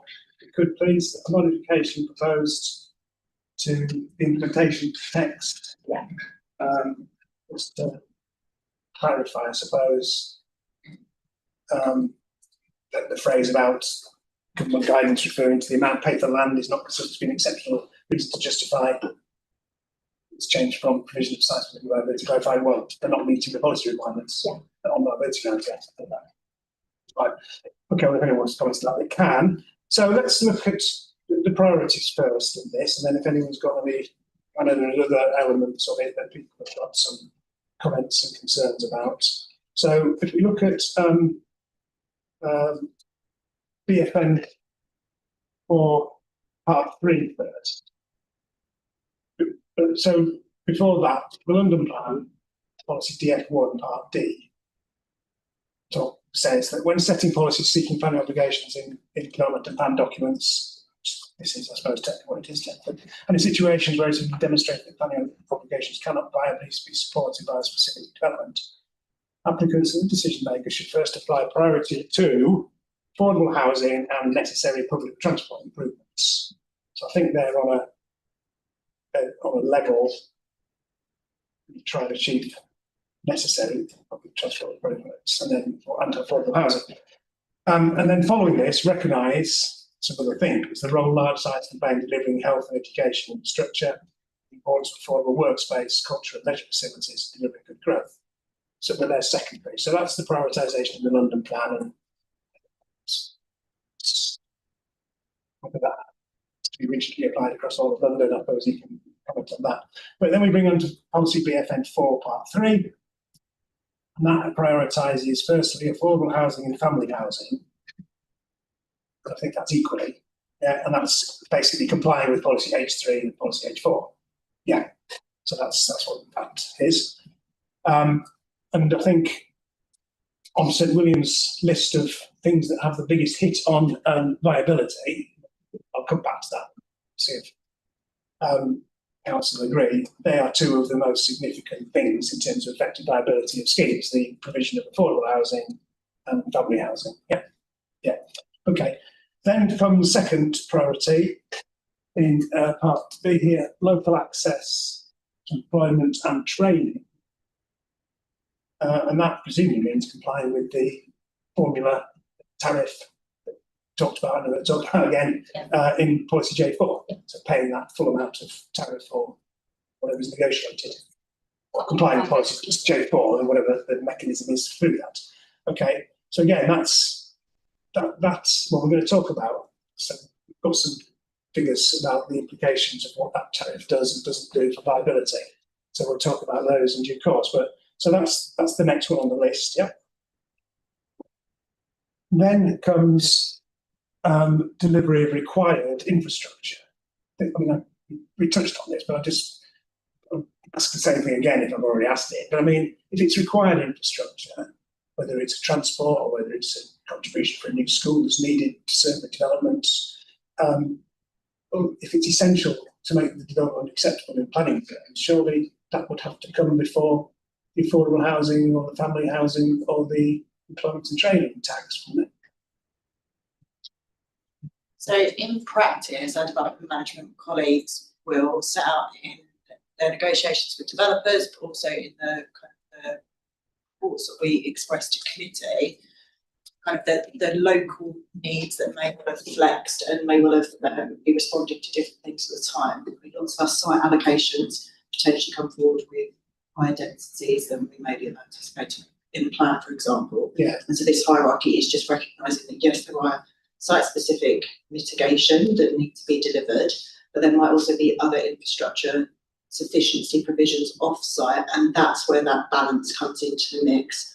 And therefore, we're setting that kind of framework to guide where viability isn't robust and sufficient in those particular individual schemes, that this is set in the hierarchy.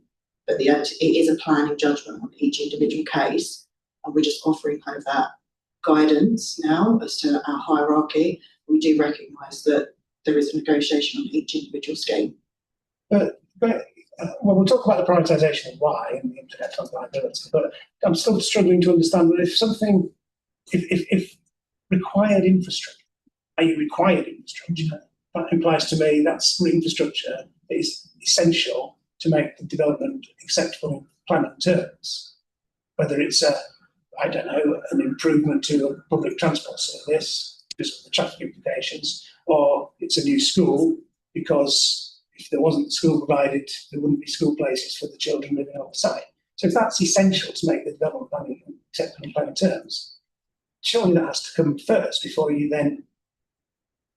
Yeah, so the thinking for that policy is to first strategically tie in the council's priorities. So the council priorities are for affordable housing, family housing. And the second one in the hierarchy is employment and training, given the fact that there's so many young people who needed jobs and stuff like that. And then the third is infrastructure.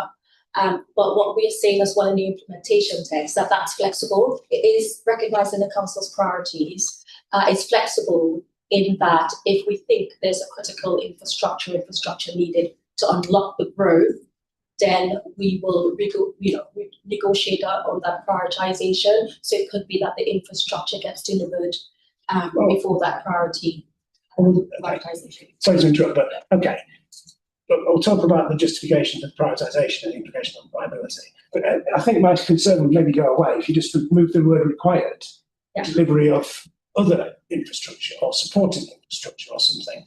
Because you, as I said, if you need to do an infrastructure improvement, because otherwise permission would have to be refused, you've got to fund an improvement to an access into the site or a new bus service or whatever it is. That has to be done. And then you start talking about what else can we afford. That's when you say, well, what we afford first is, you still don't look quite sure about it. I guess the only kind of clarification is us leveraging collectively with developers other funding to bring in, so that might not be to the development necessarily, but we might be able to leverage these other things, and therefore that frees up more of that capacity within the developers' coffers to therefore fund our other priorities. Okay. I recognise what you're saying about that specific word required. Maybe it would be better just to leave the required out and then delivery of, whatever, infrastructure. I mean, infrastructure is defined in the plan, presumably. Yeah. Because it could be social, it could be transport, it could be whatever else that's supportive, and it would. I think it's in. I'll come back to you if it's impossible. Yeah. Okay. Well, okay. Okay. So, I mean, just sort of saying it point away, because I think if it's essential, you have to get it funded one way or another. Yeah, I think in the implementation text on our site allocations with Silver Town, you've got essential infrastructure of the bridge. If that's so the TfL and other bodies agree that that's necessary, that will prioritise. So that's in the implementation text of BFM.3. It allows that flexibility where if there's an internal stakeholder or a public body, that would go onto the top of the list. Okay. Right. Okay.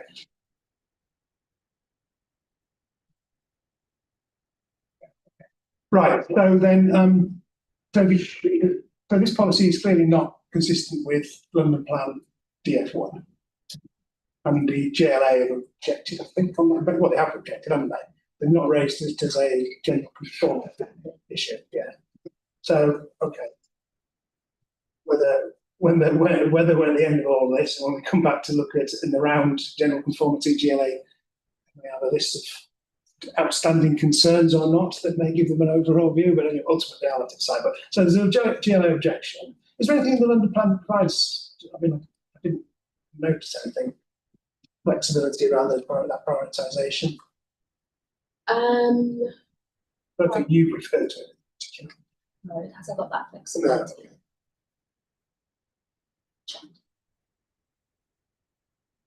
No. Okay. Right. It's I don't know which way to deal with it. We're going to look at viability shortly, but other than the viability implications of this, is there anything else that you wish to say in terms of this sort of prioritisation? I'm going to come on to the parts of the policy as well, because I know some issues being raised about some of those. But so in terms of the prioritisation, I think you've picked up on the comments that we made about it not being in line with the London Plan, their order of priority. our comments in our hearing statement, I think, take it one step further, which is to suggest that Part 3 should be revised to make reference to case-by-case basis, site-specific circumstances. You know, the Berkeley sites obviously are quite bespoke or unique, and this policy doesn't really make it clear enough. I mean, you said it verbally that things would be discussed on a site-by-site basis, but we would like to see the wording in the policy. And our amendments proposed to Part 3 reflect wording that's been incorporated within Lewisham's local plan, which says that the council will see planning obligations on a case-by-case basis, having regard to the relevant policy requirements of the statute development plan, development-specific impacts, appropriate mitigation, including additional facilities or requirements made necessary by the development, viability, and the statutory test for the use of planning obligations. And we think that wording is really effective. It picks up the essence of what is trying to be achieved here, but it does create a policy framework that allows the site specifics to be considered fully. What it doesn't do, though, is set out any council prioritisation, does it? No, well, it actually does go on to then list all of the policy obligations. It's quite a long list, basically. Well, yes. So if the council wanted to stick with some sort of prioritisation, I suppose they could, but then I guess we might have a difference of opinion. What should be the order? Lewisham's, as I say, just listed everything that they could seek a planning obligation around. I guess it tied in with the other policies of the plan, which is quite helpful in showing. Talk comes back to that point about the cumulative impact of planning policies.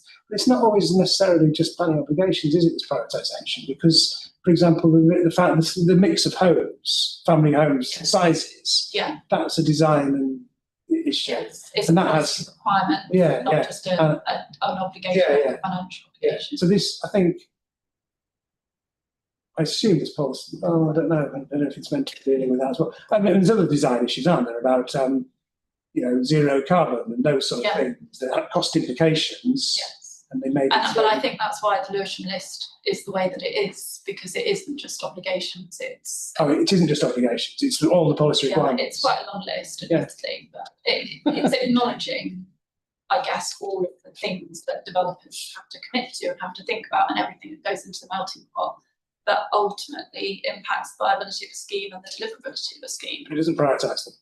It says they'll be prioritised on a case-by-case basis in essence. And in regard to the statutory tests and So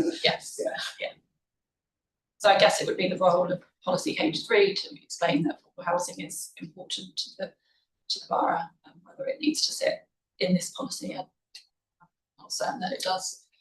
But this does set a clear council prioritisation in the sense that it's saying before we see planning obligation, financial contributions for certain things, we want to maximise the number of affordable homes on site and maximise the family homes on site. And pay this employment tax, which still come back to the I mean, I don't think we're necessarily disputing the fact that the affordable housing is at the top of the tree. It totally makes sense. It's not clear why employment and training comes before required infrastructure, points you made earlier, but it's a priority for the council. So I think our most substantive point is having that specific acknowledgement of the case-by-case site specific. Do you think the council say, well, yes, that will always be the case, but this is a framework for the start of that site specific? We want to see that in the policy, not the implementation. It's not verbally. We'd like something reflected in the press. Understood on that, Right. Do you anything you want to say on that prioritisation? You look like you were thinking about it. Yes, I was thinking about it. So I think it's just a matter of precision and policy. Rather than that, it's really is about if you're going to be a fresh reader of policy, are you going to be able to work out where the priority lies in terms of actually the policy compared to the wider corporate priorities, what the council's trying to do? And I think we're engaged with actually having it precise policy. Why is this not precise, that prioritisation? In terms of actually the conformity with our policy, the FM1, actually got a very clear structure there, which we're obviously all familiar with. And then you have another set of priorities, but how do you actually make a judgment what's appropriate and what not, particularly if you've got something which is a red light, green light point about infrastructure, which fortunately is required of delivery time, otherwise it's not going to happen. There comes a rather theoretical argument about whether we have family accommodation or affordable housing later on. Well, that was my point. The first thing, you've got to be essential things that you don't need. That's so I do very much agree with that. That's the reason I think it's slightly muddy then. And certain things that the development has to deal with, like contamination or whatever else. So that all that has to be done, and then you've got what's left. Then the masses which have to be dealt with before we can even start realistically doing them. So I completely agree. So that's the data I think at the moment, these priorities, because it's slightly, this is the point of actually how you work out what side can actually come forward or not. And then I think you alluded to it, but then you've got, it's clear enough in this prioritisation, so long as it's clear that where this comes in, i.e. what has to come before it. But then there's the secondary thing about the pull in the different direction from the London plan, which the main significant difference is that affordable housing's up there, so that's fine. Then it's the higher prioritisation in this plan to family homes, employment, training tax, and lower priority to public transport and social infrastructure, which the London plan prioritises over those other things. So you've got a tension there. Yes. I suppose you would say, well, we're more recent. This is more specific local, and that's our prioritisation. And on referred schemes, that would be a matter for you to argue with the GLA. Yeah, so it's case by case basis as well, and we have that flexibility in the implementation text to allow that. Right. So, okay, I think we'll come back to the viability implications in a minute, but not shortly. In terms of the other parts of the policy, so part 2, it's viability assessments. I mean, you talked about this and you said the councils used to deal with viability assessments. They come with virtually every planning application. They don't delay things. It's just part of the process. Yeah, you're nodding. Yeah. And also the mechanisms associated with the viability assessments that are needed are about the triggers and the viability reviews and the phase payments, all those sort of things. They're all referred to in the BPG and their established practice. So again, your argument, I mean, the developers have a different view, but your argument in Newham is, well, that doesn't fit this. Is that you're nodding? Absolutely. Okay, obviously the national policy thrust from a number of years ago was to try and do away with viability assessments at the application stage. You're smiling in sort of that's still there, and there's a viability-led approach to the plan stage, which has been done. But it comes back to the stacking up of the requirements and whether most developments are going to be able to show that they can meet them or not. We'll come on to that. You looking at it? Just on that point, sir. Yeah. Just very briefly, I think the ambition to test everything in the plan, it's not so much about the wasteful applications, but about the complexity of the differences between schemes in complex boroughs like Newham. Yeah. So even if you didn't have the various obligations the council is seeking, it would still be difficult to test everything in the plan because you would have tens of thousands of different potential scenarios you need to test. Whereas in a district council with primarily housing schemes with greenfield land, it would be fairly standard to test them, and schemes are fairly homogenous, and you could meet the ambition in the MPPN. In Newham or any other product, that's much more difficult. So yeah, it's not a criticism of national policy. It's just it's not applicable in this particular circumstance. Yeah. Understood. Fair point. But well, do you want to? I think all I would say on part 2 is we put this in our hearing statement where it says where a site is not proposing to meet all policy requirements, we're suggesting that is changed to affordable housing obligations. Paragraph 2 of the framework requires planning decision, does not essentially require proposals to satisfy all policy requirements. That's the role of the planning balance, and it's probably 9 times out of 10 not possible to meet all planning policy requirements in full. So a requirement to submit a viability assessment, as you've said earlier, we do think slows down the process and is onerous and sort of goes against the grain of what the government are trying to promote. And whilst I agree a whole plan viability assessment is probably not the right tool to be able to assess every single development site, that's the direction of travel of the new NPPF. So our preference for part 2 would be to revise that to just require a viability assessment where the affordable housing obligations are not being met. And that's in line with the affordable housing SPG 2017 that supports the London plan. So that would narrow it down just to affordable housing. I suppose if you've got a prioritisation in part 3 that is justified, it could refer to that. It could refer to those priorities, which would be affordable housing. Yes. But it would also bring in family housing and employment and training. Yeah.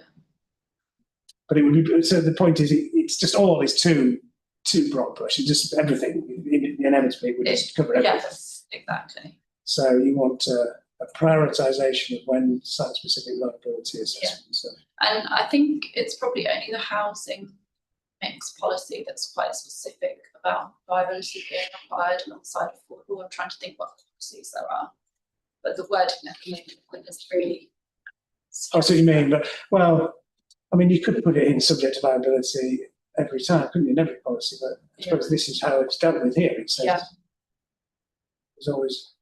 I think we feel part 2 is more appropriate to refer to affordable housing as a top priority, and if that's not being met, that's where you need to provide your recommendations. No, you're not doing that. It kind of undermines the whole hierarchical case that we have. And we would try to seek to try and meet all the policies in line with the London plan. And if you don't do that, then that's subject to viability. So it's kind of aligned with the London plan as well. I appreciate that the guidance does talk about affordable housing, but by saying if you don't meet all our policy requirements, it's subject to viability. And also prioritization matrix is that robust case. In any which way, viability will then determine what level of affordable housing, what level of infrastructure or planning obligations, and what level of employment and training will be for each site on a side-by-side basis. And coming back to the case of the viability doesn't slow things down.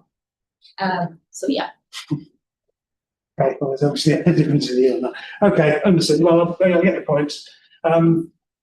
Yeah, sorry, on that point, I'm not sure if we've got the plant point here, but in my experience, when we test around 300 schemes per annum across London and other parts of the country, I would say in 95% of cases we're involved in, we have resolved position on liability long before other matters have been resolved in the application. And it simply doesn't become an application. So I'm dealing with different schemes. St. William Tone representative. But wouldn't viability have to be agreed before other matters can be finalised? No, the simple approach is that why are we assessing the application? Sorry, the FBA submitted with the application. The officers are dealing with statutory sorties, they're dealing with consultation with the public, they're dealing with other matters in the application. And they're all dealt with together. So over that 13-week determination period, we would have started weeks 1 or 2 and got everything resolved by week 6. And in the meantime, there are other matters still being dealt with in the application. Okay. Well, if you didn't agree with the applicant's viability assessment, therefore the proposal wasn't justified on viability grounds, that would require. If we don't agree, then the officer will report that to the committee, and they'll report that there is a difference. We wouldn't go back to negotiate the scheme. There will be negotiation after we've reported, so that would again be dealt with during the application period, and we would typically come to an agreed position. Not always, and when we don't, that's when the committee needs to opine on viability matters, and sometimes they decide to refuse, and sometimes they overlook them. And decide that the benefits outweigh the harm. So, Okay. but Okay. Right, okay, thank you. So part 4 requires an infrastructure sufficiency statement. This is one that the HBF particularly didn't like. They're not here again. I don't know if anyone else picked up this, but it's, in essence, this is just providing some sort of, I mean, obviously the allocation set out infrastructure requirements, but things can change in the view that schemes can come in quite different scale or circumstances are going to change. So it's just picking up that, it's just a mechanism to review that and see what's needed. Yeah, so time, it's, yeah. it's asking for information on what infrastructure is needed at the site. Could some be delivered by sales, like section 106? What's actually needed there to kind of unlock that development, and to how to, if the viability doesn't stack up, how we then take that forward in terms of negotiation. So yeah, it's. So the allocation set out the basic requirements as best evidenced at the moment, and that's the starting point, and that's what they'd work with the applicant. Yeah. But it's just that opportunity to look at that and provide the information that's necessary. Another on your list of things to be provided. I think there's an overlap with this with other application documents. So when we come to prepare applications, I have to say we often have to stop and think about, are we producing a standalone infrastructure sufficiency statement, or are the requirements actually already addressed in other application documents? And it's usually the latter. We don't always end up preparing this statement.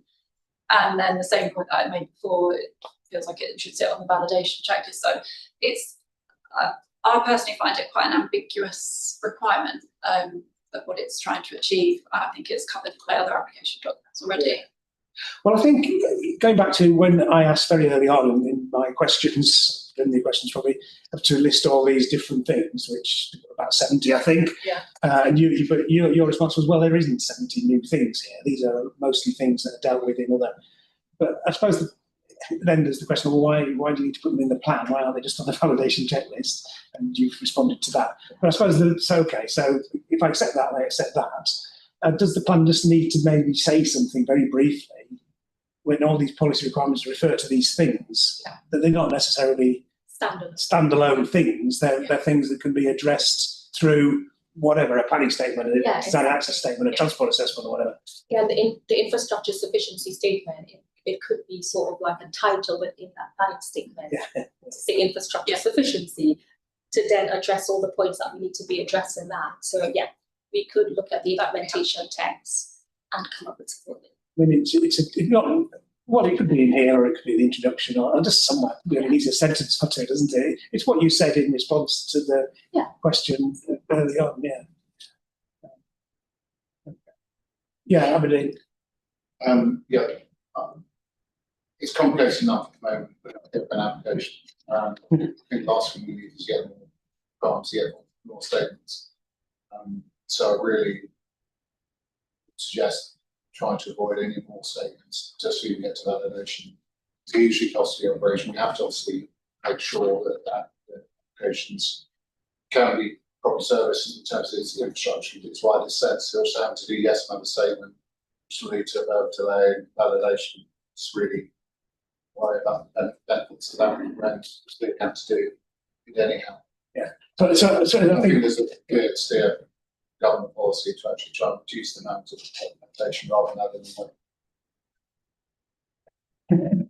Yes, but I think what I've just suggested is if it was clarified that these aren't all separate additional things, that they're just information that is provided through whatever. Yes, from your experience, obviously, it's helpful to hear. Yeah, so it's already a requirement reference within policy INF9 environment standard local plan, and then it's already a requirement in our planning application requirements locally. And in the planning application requirements, we've emphasised that can be embedded within the existing documents that you're already submitting.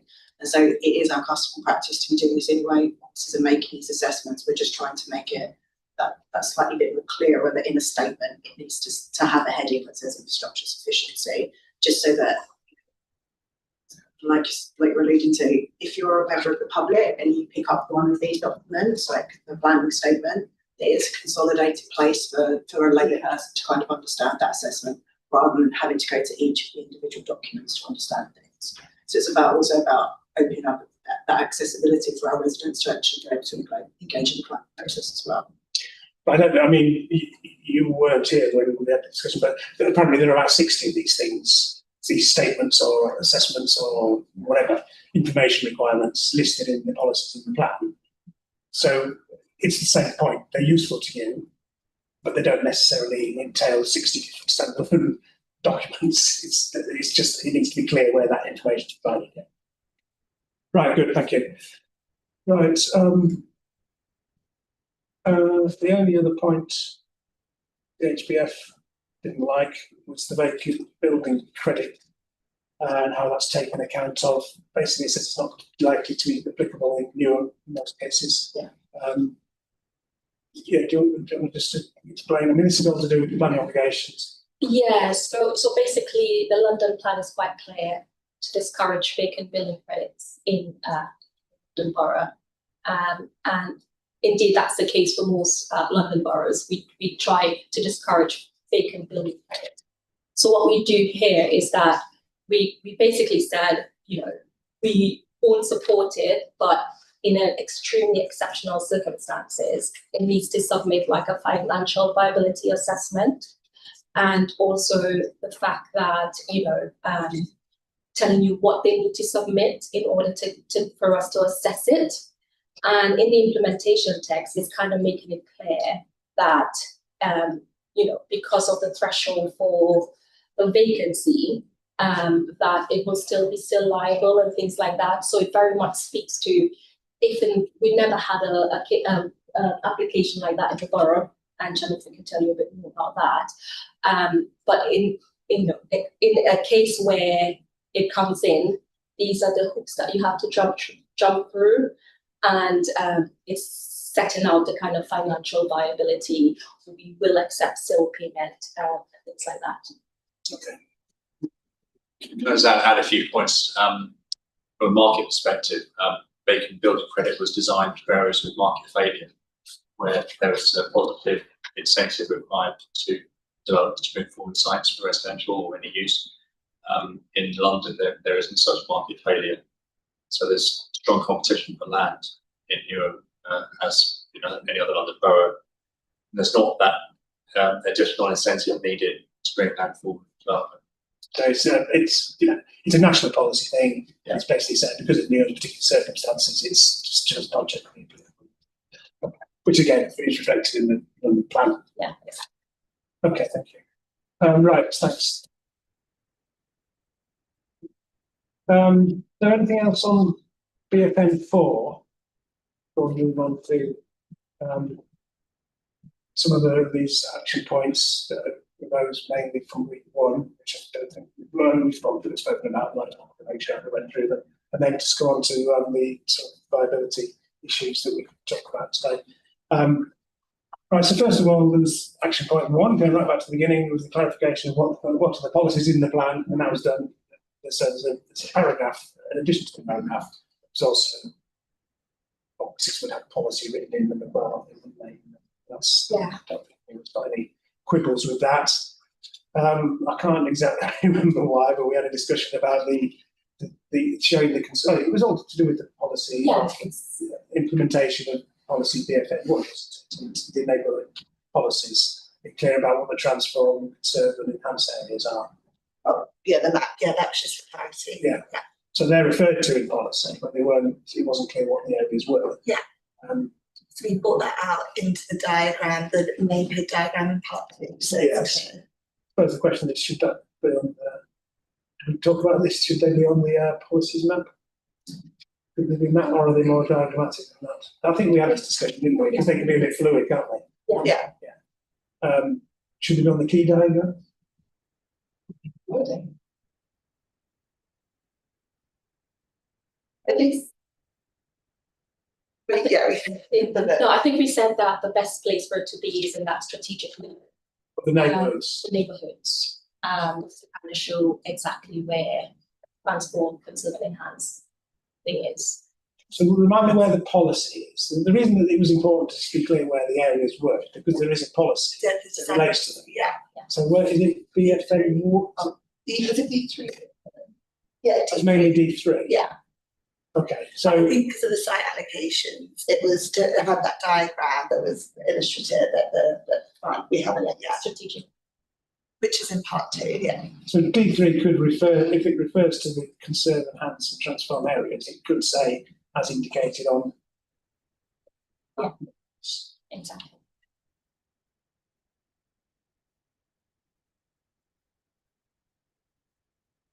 Yeah, so the transform areas are on the key diagram, Yes.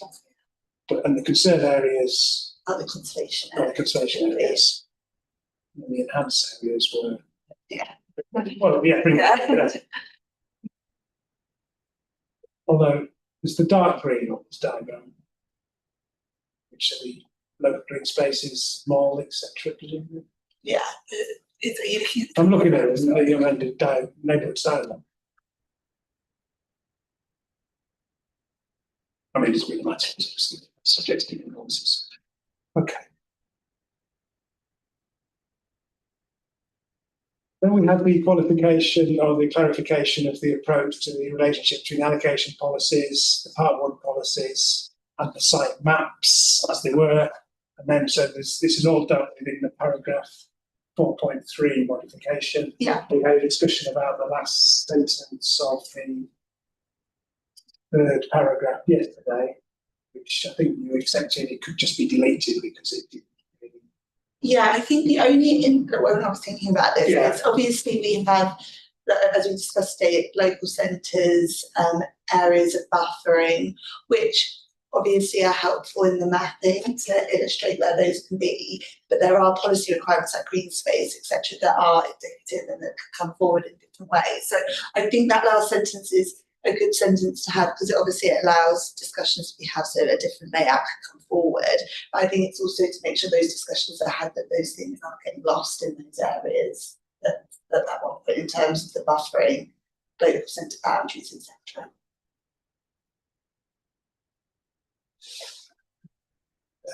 Okay. Let me think. I'll think about that then, yeah. Or whether it just needs a bit of a slight tweaking to soften it a little bit. Yeah. It's still, I can't remember who's particularly had a. It was AI, yeah. Yes, it was. Right, okay. So we've got two items I want to talk about now, which are interrelated. I was going to pick out some examples from the spreadsheet. So what I'm going to do is I'm going to start, then I might have a break for 10 minutes, and then I might just want to look at some of these numbers and then I'll come back to it. I just want to look at the general approach to employment and skills tariff.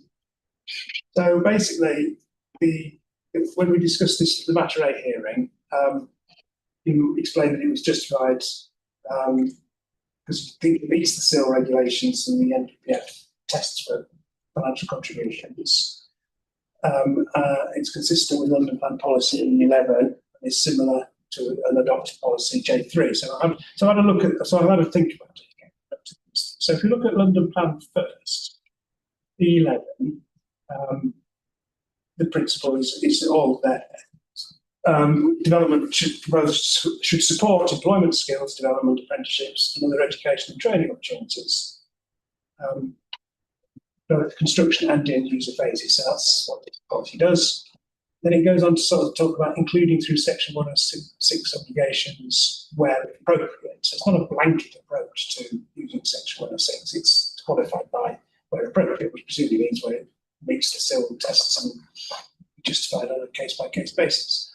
Yeah, and it's also it's not considered infrastructure, so it's not it's not funded by SIL. Just to make that clear as well. Okay, so yeah, that was an issue I raised, wasn't it? Yeah. So it couldn't be on the SIL. Yeah. SIL couldn't be used for it. Yeah. So yeah, with that time. Yeah. So hence the reason why the London Plan says you can seek it through Section 106 and whereas policies reflect that. Support employment, skills development, apprenticeships, education, training opportunities. Yeah. Okay. Right. So okay. But it doesn't. Yeah. Okay. But it doesn't specifically propose a tariff on all developments. It talks about using Section 106 where appropriate. Yeah. You're right with it. Well, it's always appropriate. Right. So in terms of the adopted plan, which went through examination, was adopted in 2018. It starts off again with this aim of achieving the number of proportions of construction jobs and end user jobs. And that's a policy aim, and that's partly delivered to what the developer can do through the employment strategy. That's about what the developer directly does with the development and future occupancy, whatever. That's site specific, so understood that that's that. And the adopted plan, and that's followed through into this plan. Yeah. And then paragraph 3.43 in the adopted plan talks about, so there's no reference in the policy for section 106 contribution. Such is referred to in the reason justification. And it talks about requirements for contribution from section 106 for jobs and skills training will be set out in SPD. The proposed tariff will be used to fund continued brokerage, training, commissioning, and employment support, which is again what you described has been done through that. So the only significant difference here is that the tariff and the detailed approach was set out in SPD rather than in the plan itself. That's the most, yeah. Yeah, so it comes back to the sort of overall thinking that we put it in the implementation text to give that extra guidance because of following on from consultation with smaller developers and from community, and hence the reason why it's actually in that implementation text. Now, if it's decided that we need an SPD after the plan's adopted, then we will start to look at that.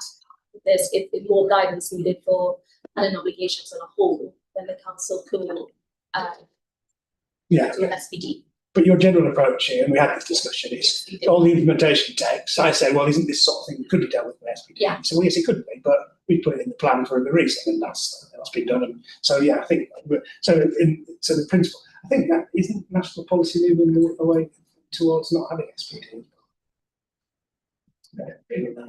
I think it's the opposite. I was thinking, all right, okay. Yes. Okay. Anyway, so that's where we are. So, sorry, there was a qualification though in the adopted plan because it did take typically through a tariff-based contribution employment strategy. So again, that's it. Cognizant of proposed construction methods and sectoral specialisms and subject to viability. So it was explicitly subject to viability. And in fact, the inspector, he didn't talk about the tariff or the section 106 in the report. He talked about the principle of being aspirational, talked about the percentage of jobs. Yeah. But didn't actually tackle the issue of the contribution as far as I could see it. And he did refer to the viability and that providing flexibility.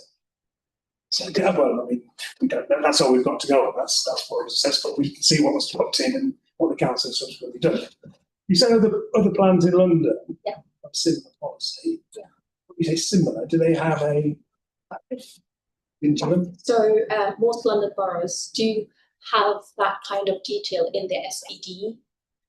Not in the plan. Not in the plan, but they refer to the need for employment and training contributions through section 106, and the actual tariff, the how you calculate it, is mostly in an SPD.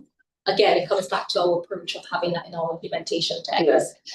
But yeah, it's okay. So based on the London Plan principle of using section 106 money to do this funding, training, etc., other London plans have done that. And they've reflected it in a policy and they put the detail in the SPD, which is what you did before, but you moved into the end. Okay, right. So, and that's so in terms of the tests, necessary to make the proposal acceptable in planning terms. Well, you say Newham because of its deprivation and the need for local employment, etc. We're not going to get these proportions of people in construction or end users unless we improve the employment and training skills. Yes. So that if we're going to achieve this 35% and 50%, whatever the developer does by employment strategy or whatever, there won't be the people there that are adequately skilled and trained to be able to pick up jobs. Exactly. That's the rationale, yeah. And equally, the GLA made that argument for that policy as well, that informative training for all local boroughs. Yeah, as being a matter of principle, it could be something funded by development. Yeah. Okay. So if this money is then taken from a developer or given by a developer through a tariff, it's put into this pot that the council ministers or whoever, is it the council or is it a partnership thing or I don't need to know the detail, but the money comes from the developer and it goes into a big pot. It's used for a wide variety of initiatives and training programs, etc., etc. Yeah, absolutely. We directly commission training for our residents. Also, we use other partners to deliver training for residents. Yeah, it is a mixture. But we've got a dedicated kind of hub of colleagues that are dedicated to employment brokerage, but also skills development for our young people, but for all residents. We are looking more widely at how other parts of the council can kind of be feeding into that. So how education colleagues and particularly for our people in education training and the provision as well, how we can try to direct things to people that might find access to employment training or to jobs more challenging as well. So that pot of money, that budget, it's made up of these contributions and presumably some other sources as well. Yeah, other grants, potentially general fund as well. Yeah. And in broad terms, what has been the level of these total contributions, since 2018? So our annual infrastructure funding statement will set out the specific numbers, so I could get them for you, but I haven't got them today. Millions? Yeah, it is. Yeah, millions. Yeah. I was going to look at some of the figures. Yeah, our need is so acute that we have been able to negotiate with developers. And most developers do recognise the value that is providing to their schemes as well. Not holistically, I appreciate that there are employees that generally. So is it the most significant source of funding those initiatives, this contribution money? Or is there other grants and things? Alongside other grants, it's about 50-50 with other grants. Again, I'd have to go away. Yeah, I don't need details. It's just been broad, just getting a picture of the significance of this. Okay. And in terms of the effectiveness of those programs, that's moving away from the planning matter, really. But I mean, the council is satisfied that this is all worthy and it's all effective in terms of improving skills and training in the borough. Yeah, absolutely. It's our Newham work is the phrase that I would use to describe. Is what, sorry? Our Newham work is kind of the collective team that deliver on those priorities and they coordinate with other parts of the council. It's something that gets reviewed quite frequently because it is a choice to be made as to how we distribute our funds and how we respond to deprivation and other needs and other concerns that arise. It is something that's a programme which is evaluated frequently because every year it's a policy decision to keep funding that provision, for example. So it is effectively tested every year when we set our budget to consider whether or not the effectiveness of that service is robust. Okay. But the council presumably is, because it's getting this money from developers, it's a sort of, and it's got a tariff and it's a very guaranteed source of income that's being used for I fully understand the purpose, the aim and objective.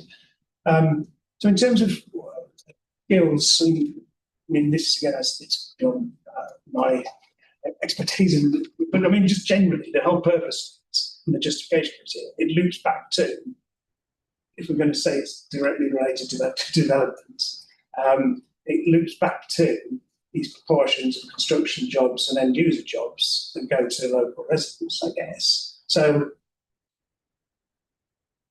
are these percentages being achieved or in the adopted plan, which is the same in this plan, 35%, 50%? That presumably it's monitored. Yeah, so it's monitored again by our colleagues in the Newham team. We're not achieving it consistently on all developments. No, I think there is recognition in some of the representations that are made that there are some constraints, and so we recognise that in the way that our Section 106 agreements are drafted are that we are requiring developers to use reasonable endeavours to achieve those targets, because we recognise there are peculiarities once you get on site and are trying to deliver things. So there's a recognition that there is more to do, hence the reason we can still perpetuate this policy objective in our current plan as well. I mean, obviously, it's very complex, isn't it? Because the correlation between general employment training and actually proposals to jobs in, I mean, there has to be a logical connection, because that's the justification for getting the money from a developer to spend it in that way to actually then deliver those percentages. So since this money's been these big programs, so before 2018, before this was a sort of source of income. It was in the plan before that, and it was secured prior to that as well. Okay, so it's been a long-standing program of similar quantities of money. Yeah, absolutely. We've had some, say, peaky years where we've had significant development happen in certain parts of the borough. But in general, it's quite a steady amount of money that comes in. I think one of the things that we are trying to achieve is to recognise, I've just been told it's 2.97 million in 24-25 is what we committed. That's collected spent. Okay, thank you. And in terms of what we're trying to achieve, I think what we're sort of recognising is that the people that we're upskilling now are potentially the residents who are more difficult and are not being served necessarily by the mainstream provision of education or other skills development, and therefore, you know, sustaining that investment is quite important to us to make sure there's parity of access to jobs and employment opportunities. So this is stuff that wouldn't be provided through sort of national apprenticeship type schemes and colleges and those sort of things that we would call more mainstream. This is sort of to supplement all that. It complements that. I'm sure it supplements that. I think it's in addition to, and you know, some of the things that we're doing is signposting people to those provisions so they may not know that they are available. And so it's it's just making sure that our residents have access to opportunities. And so whilst the money, I'm thinking about the test, so that's why it's to make the proposal acceptable in planning terms. In terms of it being directly related to development, the money is spent on general things. So where's the loop back to being directly related to development? So effectively, each developer in the Section 106 group is asked to engage with our Newham work. So they're effectively creating their own pipeline of roles into their own schemes. They're asked prior to construction to engage with our Newham work to see what candidates are ready, to talk about what skills are needed on that particular site, so that we can get candidates ready to be available to go on site when the site is about to be constructed. And then similarly, that pipeline for end use provision as well.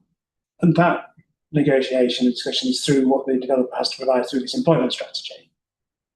Effectively, it's the non-financial element of the negotiation, and then effectively to enable us to ready our residents for those opportunities. That funding is that pipeline of getting people ready, and that's why the early engagement is so important with developers and their contractors and subcontractors as well. So the connection between the development and this general spending on education and training is the thread, I suppose, the employment strategy being effective. Because if it wouldn't, whatever the endeavours of the developer are, it wouldn't be effective if the people didn't have the necessary. Yeah, exactly. And it does link to individual developers, but it requires those developers to engage with us. So we can only, ready a pipeline of skilled workers if the developer is engaging with us and telling us at the timeliness when they need people. So you mean you'll spend the money you'll tailor the spending of the money to reflect the nature of the... I wouldn't say it's, £1,000 is spent on an individual who's definitely going to be employed on that site, because the employment laws are different, but we're readying candidates to be ready broadly for what the construction industry needs and also for end use. We've got plans. So if the construction industry is moving towards more sustainable design and those sort of things, so you'd sort of identify that's the sort of sector that's going to be a skills gap that needs to be, so that you tailor it in that way. And equally, if the end users are likely to be industrial of these sectors or whatever, again, it's looking at that and taking it. Right, okay, good. That's helped me to understand it better. I'm going to look at some of the numbers in a minute, but before I do, Aberdeen Investments. more just to assist the examination of hand. That's always good to hear. I've had quite a lot of experience about these type of strategics that trade. I think one thing you've got to try to do from our side of the fence is acknowledge that there's a time lag. So I think what's been established across London, particularly in the OAPFs, for example, that you may be providing one the training or apprenticeships or funding for those, not to deliver anything on your own scheme, but the next scheme coming. Yeah. As long as that principle is established, that's absolutely fine. There's a difference between construction jobs, construction training, and actually then, I suppose, looking at the type of development proposed. So, for example, if you're doing office, industrial, retail, you would have a hope that with the following the training would actually assist the operational side. So it's almost breaking it into two parts: construction, and then use residential suddenly falls in a sort of it doesn't quite fit in those categories. I suppose the point to think about is monitoring of effectiveness, because there's a big variety across London in terms of the effectiveness of those contributions, the effectiveness of particularly the economic development teams that are overseeing that. There's some real success stories, and then there are places where it's just not working. So I'm sure you've got quite a lot of data on that. So as long as it's clear, and I think as long as it's not done as a very flat rate tariff, I think having a tariff is always tricky tariff. You have a guidance, but using the T word, I think sometimes be more difficult. Well, yeah, that's what I mean. Again, it's a if a developer has an employment strategy and it demonstrates through that it's able to secure these percentages that the policy is aiming to achieve, does it still pay the tariff? Yes. So is the tariff just blanket? There's no negotiation about the tariff? It's subject to liability. Yeah, in the privatisation. Yeah, It's not subject to discussion around how the developer may or may not secure these percentages, which ultimately it's part of the process to try and achieve. Yeah, it's an addition to the. It's an addition. And it's blank. Yeah. It's just, I think that's the difficulty on that. Yeah. Because some developers and some types of development, you can actually do that on site, particularly as sort of phased development over a period of time. So that's when you're in danger of having a tariff you don't count. What you mean if you can demonstrate you can achieve these percentages, which is what ultimately it's all about. It's always been part, will never be shortened. So if you're delivering it in parts and it's a phased development over 10 years, 20 years, you would hope very much you work alongside the council to deliver in part. The danger then is you'll pay the tariff even though you're asking your contractor to deliver those same obligations. So that's where it becomes double counting. Yeah, okay. Can we just look at some of the numbers then?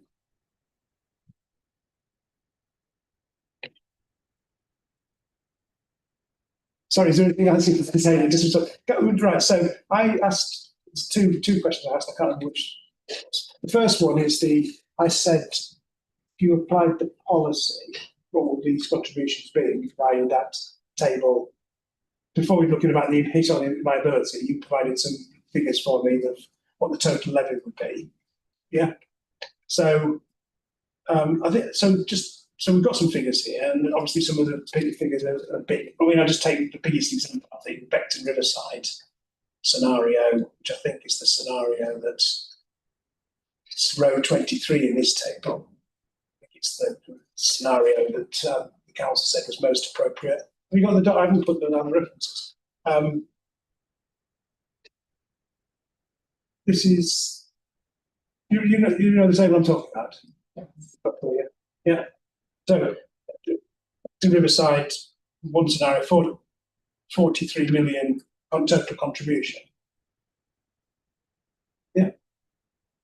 Sorry, are these the tables that we submitted to you yesterday? Yesterday. No, it's the table of figures when I said it was my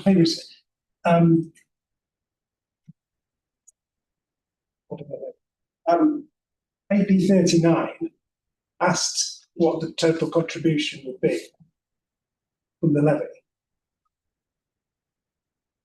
Sorry, just trying to find that. Let me get the table.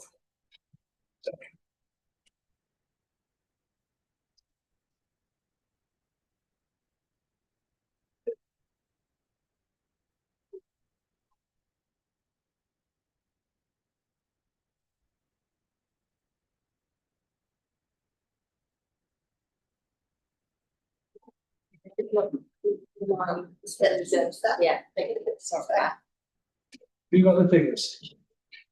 Here written down. Yes, so thank you, Sir. Have you got it?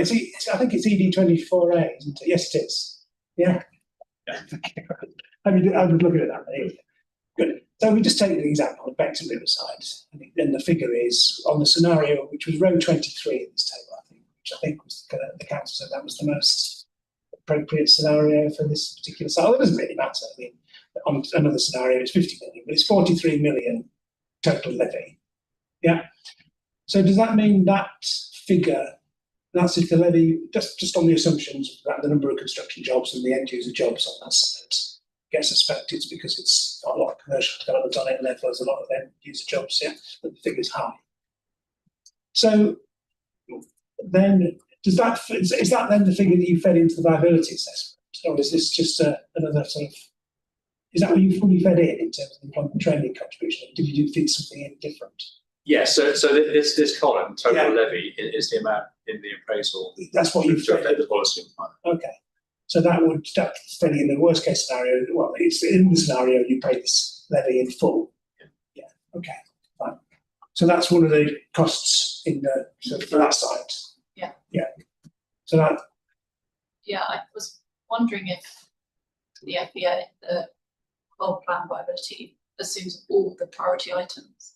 So you've assumed affordable, tested affordable, invested employment and training. Third limb was the transport requirement. So yeah, so what the whole plan viability study does is it tests all of the policy requirements and then it tests affordable housing in varying percentages, as you would have seen all the big tables with the red to green. So from 0% with all the policies to 60% with all the policies. Yeah. So you can read across and see in any given affordable housing percentage what the outcome is. Yeah.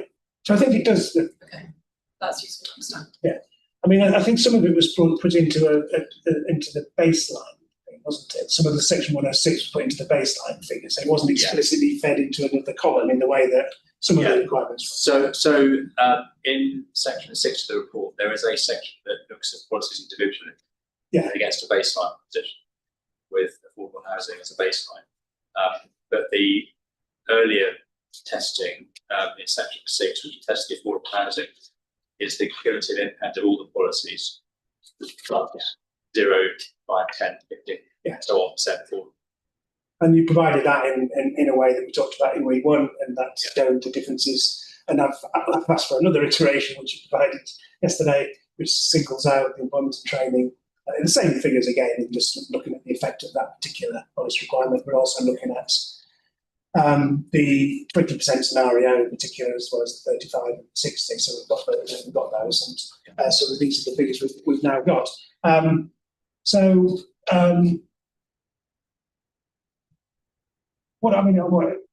Just on the 35%, I know somebody asked the question, and I'm still not totally sure which table which. Right. The red figure should go, if it's a red figure, it should go down without the employment and training. Well, let's set aside the colour for a second, because the colour is driven by whether the residual value is less than or greater than the benchmark value. And that will vary depending on all of the policies, not just employment and training. Right. If we just, I think it will become clear if I use numbers rather than colours. Yes. So I'm now looking at the 35% affordable housing with the employment and training contributions factored in. Yeah. So if we take row 1, Abbey Mill scenario 1, the residual land value is 3.4 million. Yeah. If we then go to the equivalent set of tables, so 35% affordable housing without the employment training, which is the second tab with 35% Yeah. affordable. And look at the equivalent place at the table. So again, row 1, Abbey Mills, it's 5.83 million. Yeah. So that's what we would expect to see, that the residual value goes up when you take out the future. So, yeah, I understand. I've got confused. So, but and the significance of the red, of course, is that it's below the benchmark land value, the column to the left. Correct. Yeah. So, and then the final column tells us how big the difference is between benchmark land value and the actual residual. Yes. Value. Yeah. Yes. So in terms of the impact of the employment training contribution by itself, ignoring everything else. So keep everything else the same to say affordable housing and so on. If you again compare those two sets of numbers, for Abbey Mills, there's a difference between the residual land value of 5.83 million without employment training, and then when you apply it, it's 3.4. And that's the same all the way down those just columns. And I suppose if you wanted to see, well, does that, if you took that away, you could see, does that shift any from red to green? Do that, look. But I suppose the picture is, there are some, but the bigger shift is when you start looking at the percentages of the affordable. Yeah, so what you'll see as you look across all of these, when you compare the 60% with E&T to 60% without E&T, the difference between any of them is relatively small. Yeah. It's only when you start comparing 60% affordable to 35 to 20% affordable, you start to see any meaningful difference between. Yeah. So does that mean once you get a lower proportion of affordable housing, if you go right to the other end of the scale, say to 20, the employment and training becomes more significant because it's a bigger proportion? Is that what you're saying? Or are you just saying? The relationship will be similar. Can we go back? So 20% affordable housing with employment training, residual land value of 23.54. Yeah. Then without the employment training, it goes up to 25.94. Yeah.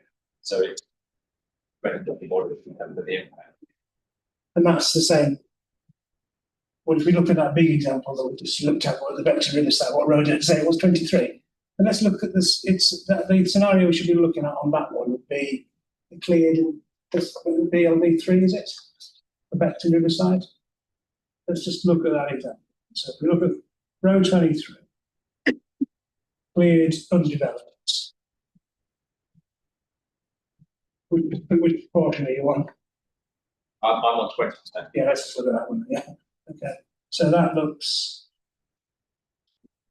That actually had a negative residual land value. Yeah. So without the employment training, I'm on scenario 1.1. So the first page of Riverside. Yeah. Okay. Of 16. Yeah. Minus 2.24. Yeah. And then flipping to with employment training. Go up to down to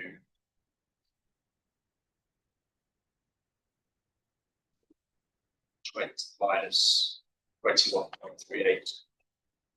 Yeah. 21.38. What was the first one you said? Minus 2.24.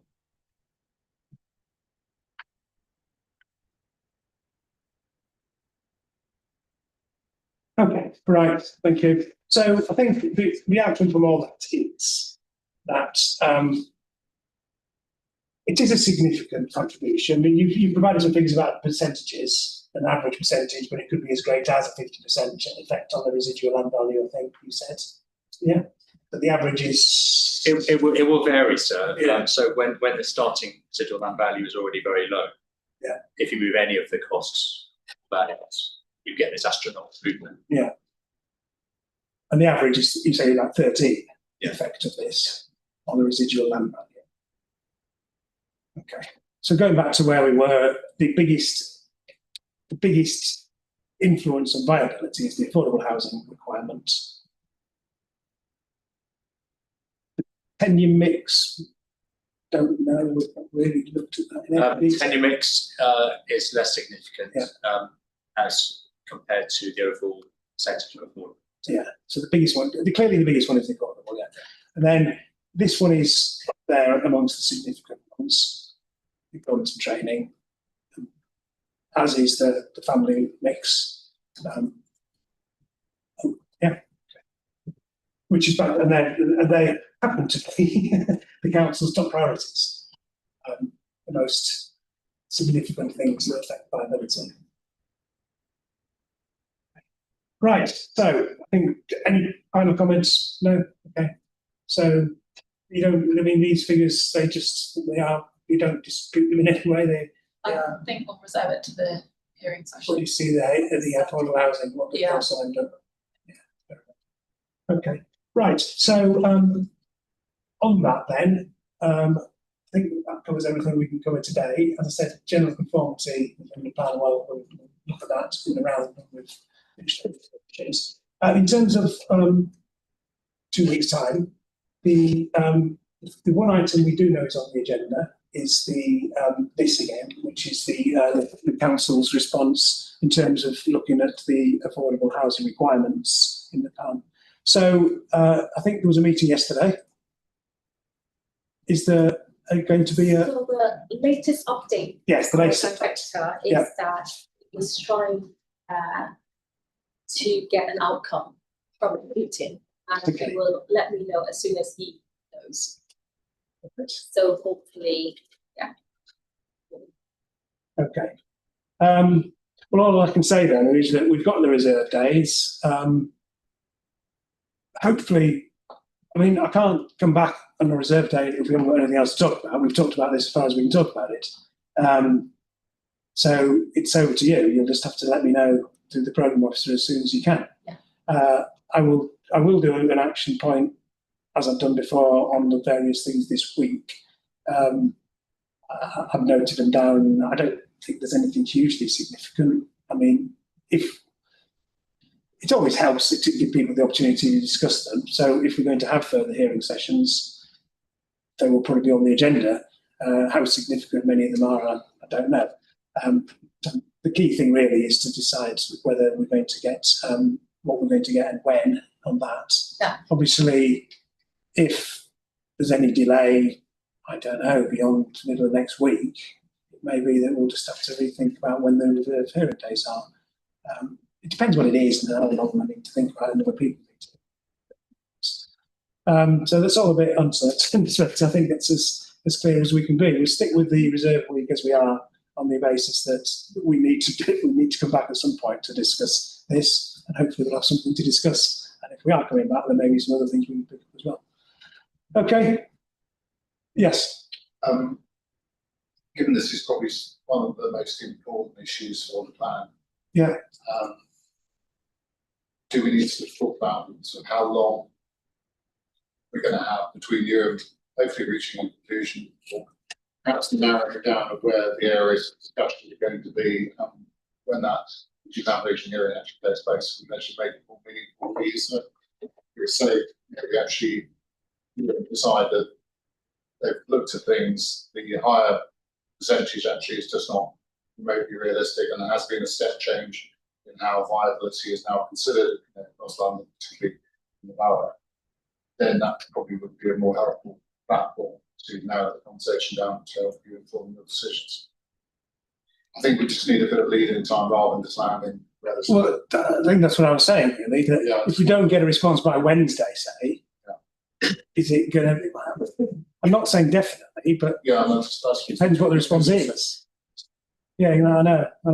So at the moment, I'm sticking with those dates, but I'm not going to use them if it's too short notice. We're not going to get to the bottom of it because of what needs to be talked about. And I mean, I might have some follow-up questions when I see what the response is before we can hopefully discuss it. So I think we just have to leave it as it is. Keep the dates in the diary at the moment. We haven't got any alternative dates, but I'm not I don't want to talk about that now. I think we just have to deal with it. On subject to availability, etc. If we can't do it, I think it's in everyone's interest to get this plan adopted as soon as possible. It needs modifying. We've already done a number of ways. It needs modifying in this respect in terms of viability.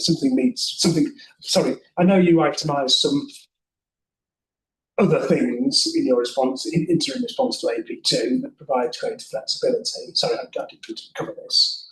I'll just mention them just so I'm aware. Yeah. So the approach to tall buildings, both the heights and where they are, greater flexibility. Flexibility around the neighbourhood and the allocations provided in the application we talked about. And you say policy BFN4 being flexible about taking account viability. So we've got that. So, but notwithstanding all that, there's still this outstanding issue, and it's something further needs to be modified. The council could put something forward. I've got some scenarios I could work with, based on the evidence, which is the best evidence we've got about viability, Dr. Lee. So I think we'll just have to leave it at that for now. Hopefully we'll get an update early next week. Right. Any questions from anyone? No? Okay. Thank you. Right. So we'll finish there for this week, and then I look forward to hearing from you. Right.